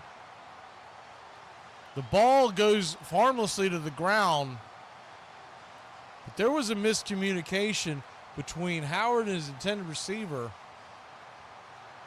and had the defensive back for Indiana, I believe that was JoJo Johnson. If he was able to jump that and was playing the ball, not the receiver, he might have taken it to the house. It was pick 6 written all over it. Instead, 2nd and 10, ball on the 25-yard line. Buckeyes will play it a little more close to the vest. There's flags being thrown. It's going to be a false start. Referees are breaking up a couple of Buckeyes and Hoosiers. With a false start, the play never took place. The Buckeyes did snap the ball, and the Hoosiers had a lot of contact on the record on the runner Judkins. But I think you got to throw the non-flag there, because by the time they start blowing the whistle, the defender and the runner had collided. Shotgun formation. 2 high, 1 low. 2nd and 15, 10:35 on the clock. Howard drops back to pass. Here comes the blitz. Drops it off to the left-hand side. Going to get about a 5-yard gain or so. There is another flag down. A couple of the Ohio State offensive linemen are shrugging in disbelief. So you may have another flag on the Buckeyes. Meanwhile, on your out-of-town scoreboard, Georgia leads Massachusetts, but only 31-21. They are struggling with the Minutemen. It is a block in the back.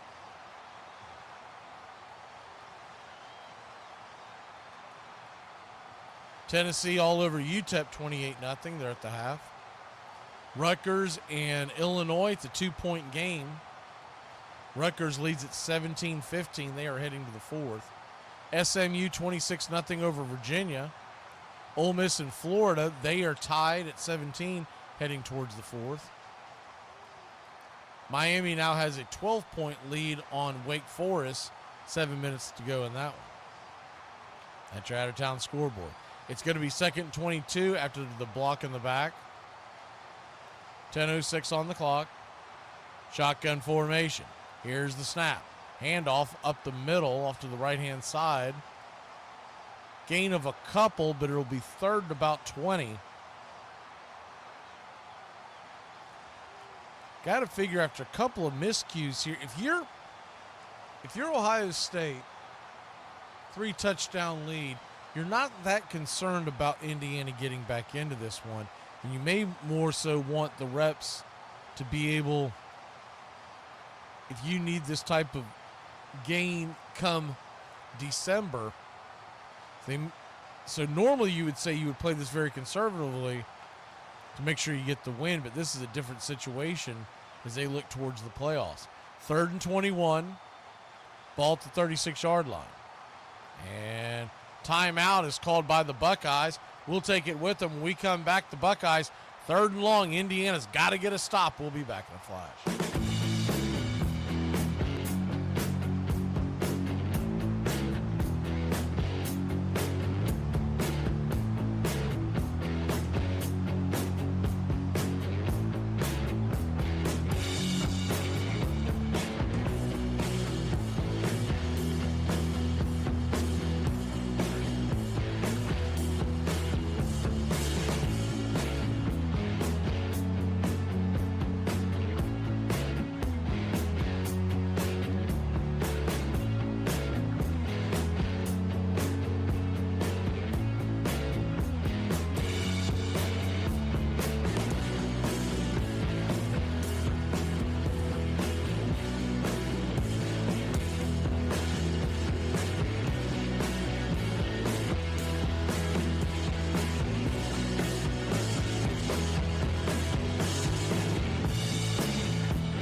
welcome back. 3rd and 21, ball at the Indiana 36. Ohio State with the ball, right to left across your radio dial. Here's the snap, fires it over the left-hand side. Catch is made, and they're going to say he's out of bounds. Looked like Smith had made the catch, but they're being waved out of bounds, that he did not get his foot down, which would make it 4th and 21. You would think Ohio State would punt. Look at the replay here, and I think that's a bad call. I think that's a really bad call. The line judge standing over there was staring at his right foot, but his left foot had hit the ground.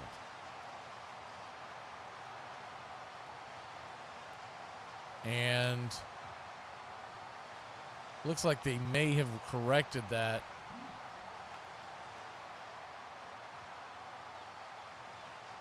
They have. They overruled it, so that'll push the ball to the 28-yard line. It'll be a 45-yard field goal attempt. The kick is high, long enough, and it is good. Right down the uprights. Fielding with the 45-yard field goal. Wind at his back, and Indiana trails it 31-7. We've got 8:56 left in this one. We'll be back in a flash.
Welcome back to kickoff from Ohio State, leading 31-7.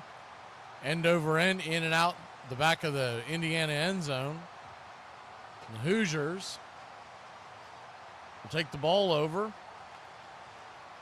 Their own 25-yard line. Indiana's offense. Nothing doing ever since that first drive.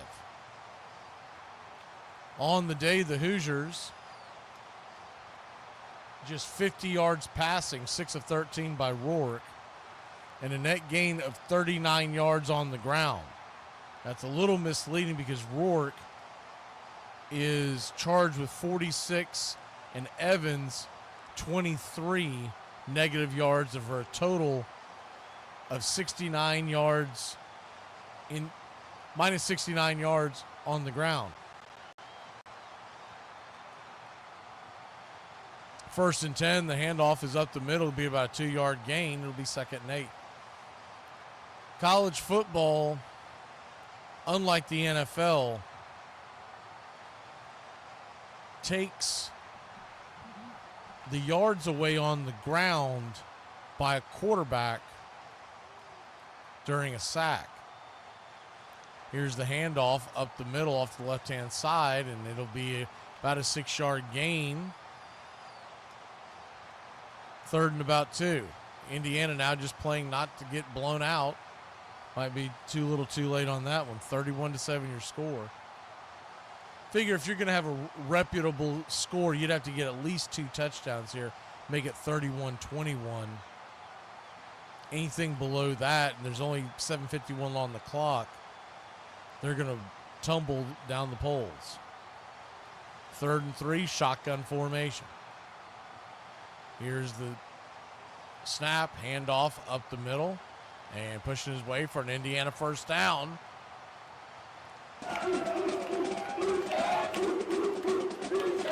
On the run was Lawton. Lawton now with 75 yards rushing on 13 carries. It's been the one bright spot of the Indiana offense. If you're just joining us, the opening drive by the Hoosiers, they went 70 yards like a hot knife through butter. Ever since then, nothing doing. Here's the snap, first down. Hand off to the left-hand side, caught behind the line of scrimmage. 7:02 on the clock. It'll be 2nd and about 11. Run on the play was Justin Ellison.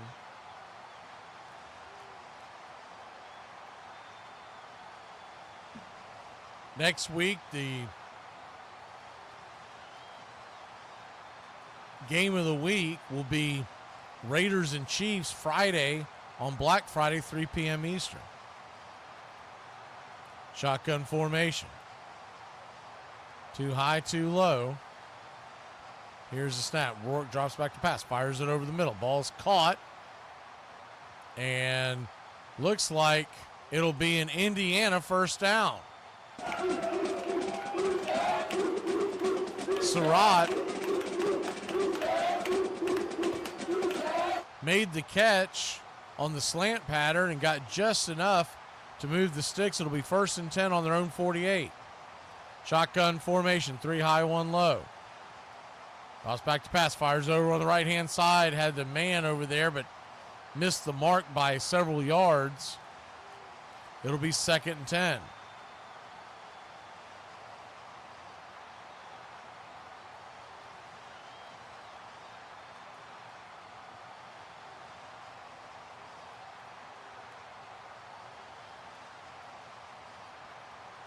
.553 on the clock.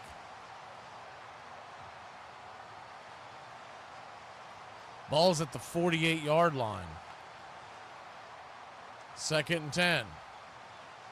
Man in motion. Here's the handoff up the middle, pushing his way for about a 3-yard gain. It'll be 3rd and 7. So for a team that is in theory within 3 scores, they have no sense of urgency. And you can tell they just don't want to get beat by more than what they're getting beat right now. It's almost like they're trying to preserve a lead. 3rd and 7. Work all the time in the world. Rolls over the right side. The catch is made. He'll be short of the first down. The line to gain by about a yard or so. Indiana will go for it with 5:13 on the clock.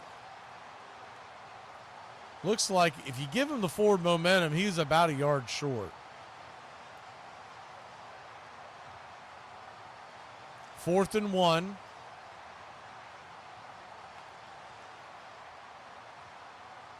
Ball just outside the Ohio State 40.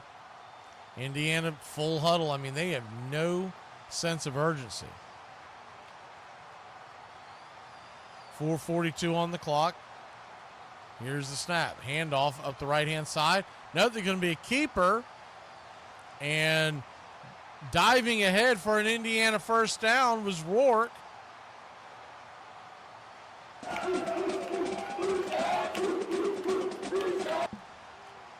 So 1st and 10. Once again, Indiana going full huddle. There is no sense of urgency here.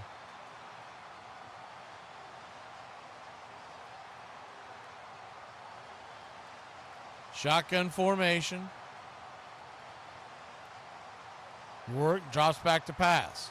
Looks down the right middle of the field. Fires the ball in and out of the hands of the intended receiver. The intended receiver on the play, Keshawn Williams, looked like he slipped as he made his cut. And then the ball was thrown behind him. Never really had a chance.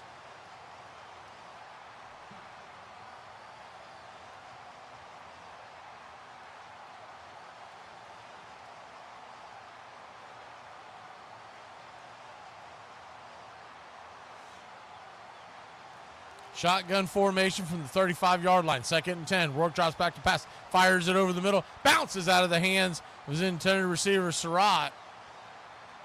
He heard the footsteps, got some alligator arms, and it's 3rd and 10.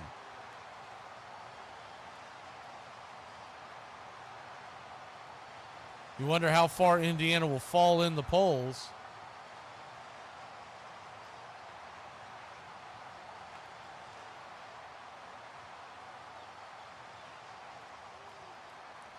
(31-7) your score.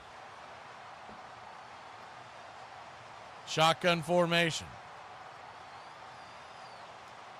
Here's the snap. Handoff off to the left-hand side, twisting and turning and prodding his way for an Indiana first down. Justin Ellison on the run. Shotgun formation. Drops back to pass. Fires over the right-hand side. Making the catch. Staying in bounds. Down on the play, but there is a flag. We'll see what the flag is for. Good catch over there on the left side.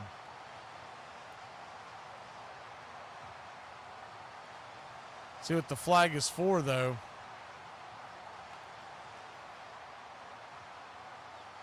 Taking a long time to figure this one out. Come on, Zebras.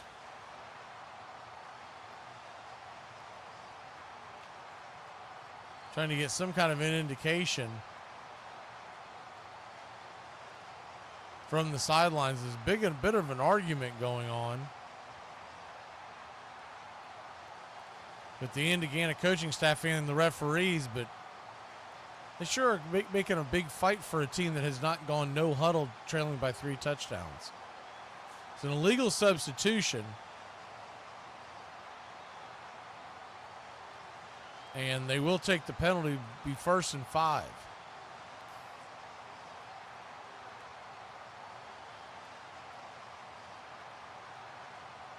Seen this a lot recently in college football. The guy's not getting off the field and not much of an effort too. Shotgun formation. Handoff, no fakes the handoff, pushes off to the left-hand side. Trailing behind his blocker is Rourke, and he'll have another Indiana first down.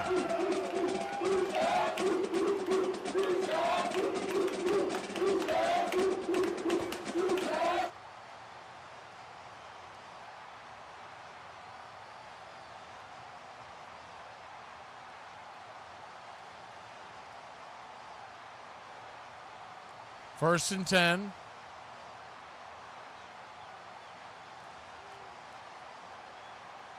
Shotgun formation. Here's the handoff off to the right-hand side, and maybe about a yard gain. Justin Ellison on the carry, 1 maybe 2 yards. Indiana, they have been the best friend of the Ohio State Buckeyes. They have just eaten this clock up. There's been no sense of urgency. I think that's a bad look if the voters are watching this, that's a bad look. Shotgun formation. Here's the snap. Throw over to the left-hand side. Ball is into the end zone. Incomplete, but there is a flag out on the play, and it should be off a defensive pass interference, which would take the ball down to the 2-yard line of Ohio State.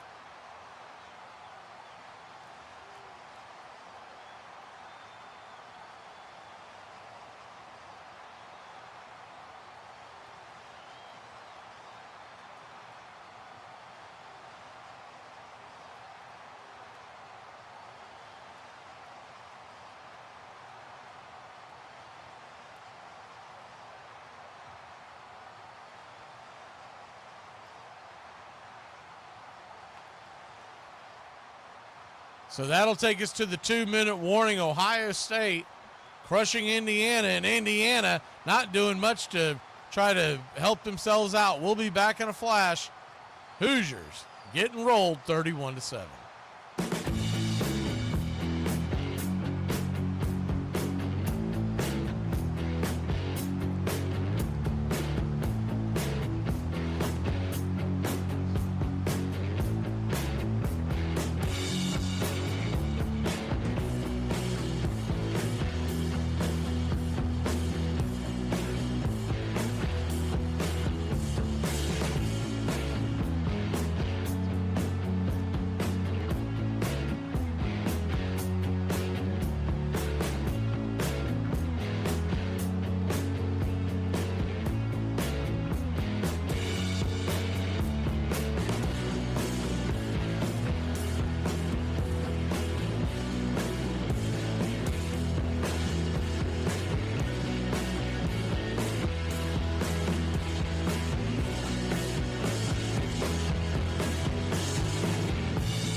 Welcome back. First and goal, handoff up the middle, pushing his way. That's going to be Tyson Lawton for an Indiana touchdown.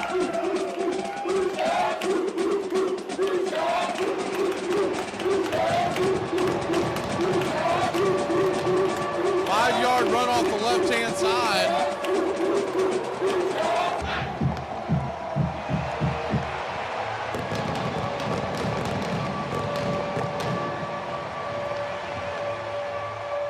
(31 to 13) your score.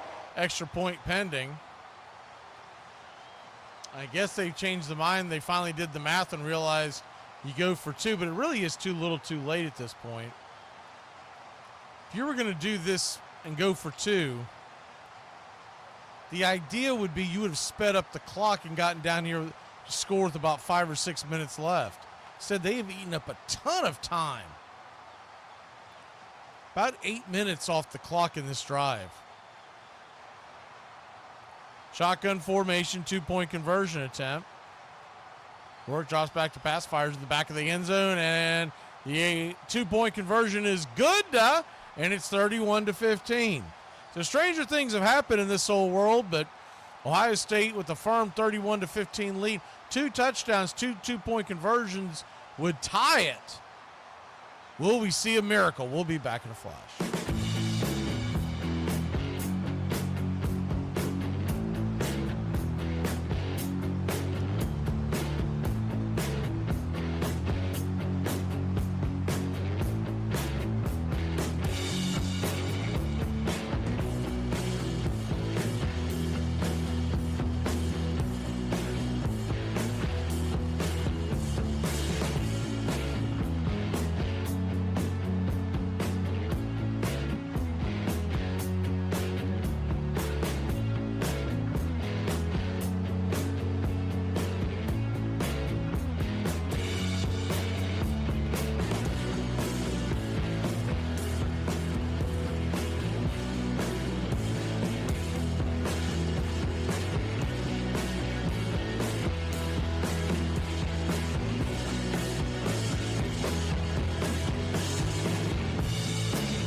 Welcome back. The onside kick by Radikic is dribbled out of bounds.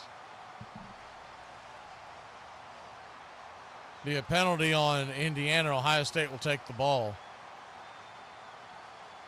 Buckeyes lead this by 16 with 1:53 left on the clock. We'll go out and give out the game ball for today. I think you got to give it to Will Howard. He's 22 of 26. 201 yards and 2 touchdown passes. He did have an interception, but not really his fault as the ball bounced in and out of the hands of his receiver. Pinpoint accuracy. What you expect from Will Howard, not a guy who's going to beat you deep with a ton of deep balls, but he's a good college quarterback that can move the chains. Shotgun formation, handoff up the middle, and rumbling and gone. That's going to take it all the way. No, he's going to slide down at the 1-yard line. Don't really know why. Henderson should have took it in the house and scored himself a touchdown, but instead he slid down at the 2-yard line. He's looking back. Everyone's kind of giving him a hard time, but he's thinking he did the right thing. not really needed in that situation.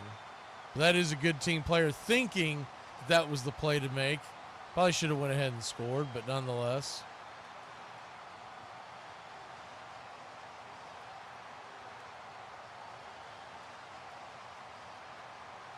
It'll be 1st and 10, ball at about the 1 yard line, maybe just a touch outside. 1st and goal, minute 10 left, and looks like Ohio State's finally going to use their second timeout. A minute 11 left, and Indiana's not going to use a timeout. So in theory, Ohio State could just knee the ball and the game will be over. Be interested to see if Ohio State tries to punch in another score.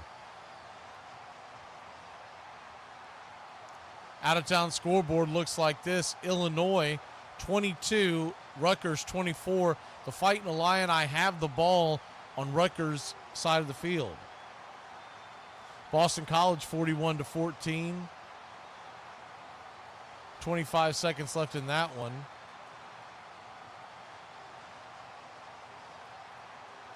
Appears they're going to have to punt, so North Carolina will get the ball back there. Gators lead the Rebels 24-17. 4 minutes left in the fourth quarter there. Rebels with the ball. Ohio State now back, and they're going to set up on a tush push. They will not get in. And I'll tell you what, Jason Day looking to run that score up, you can tell. What looked like should have been a knee. Instead, they tried to push it in, but the Indiana defensive front would not let him in. Now you're going to take the clock down below the 40-second mark, and you would think, sportsman-like, you would take a knee on the ball, but we'll see what they do on this one. Nope, they're going to score. They're going to push in and score. And I'll be honest with you, if I'm an Indiana defensive player, I would have taken a cheap shot there at the end. There was no need to score on that play. And you can use a lot of terms, but basically unsportsmanlike. Ohio State will take a 37-15 lead, extra point pending. And it just really shows a lack of class. Will Howard and the Buckeyes. Who knows if the call came in over there to Howard to go forward, or if that was his decision, but really shows a lack of class. Here's the snap. The kick is up. The kick is good. And Ohio State running up the score. They're up 38-15. 35 seconds on the clock. But I'm telling you, if I'm a Hoosier, A, I'm not shaking anybody's hand after the game, and B, I'm thinking about taking a pop or two, because running the score up like that, when you've conceded defeat, just shows a lack of class. So anything Indiana would do in retaliation would be well-deserved. See if Indiana takes the high road or not. 35 seconds left. 38-15 your score. Game is essentially over. But we may have, if anyone there on the Indiana side has any pride left, we may get a good old-fashioned fisticuffs. I'll be interested to see if the Indiana coaching staff has anything to say. Not just Jason Day, but everyone on the Ohio State side.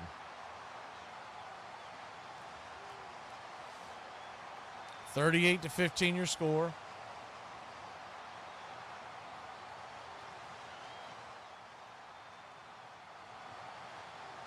Here's the kickoff. High end over end kick, in and out of bounds. Indiana get the ball with about 35 seconds left.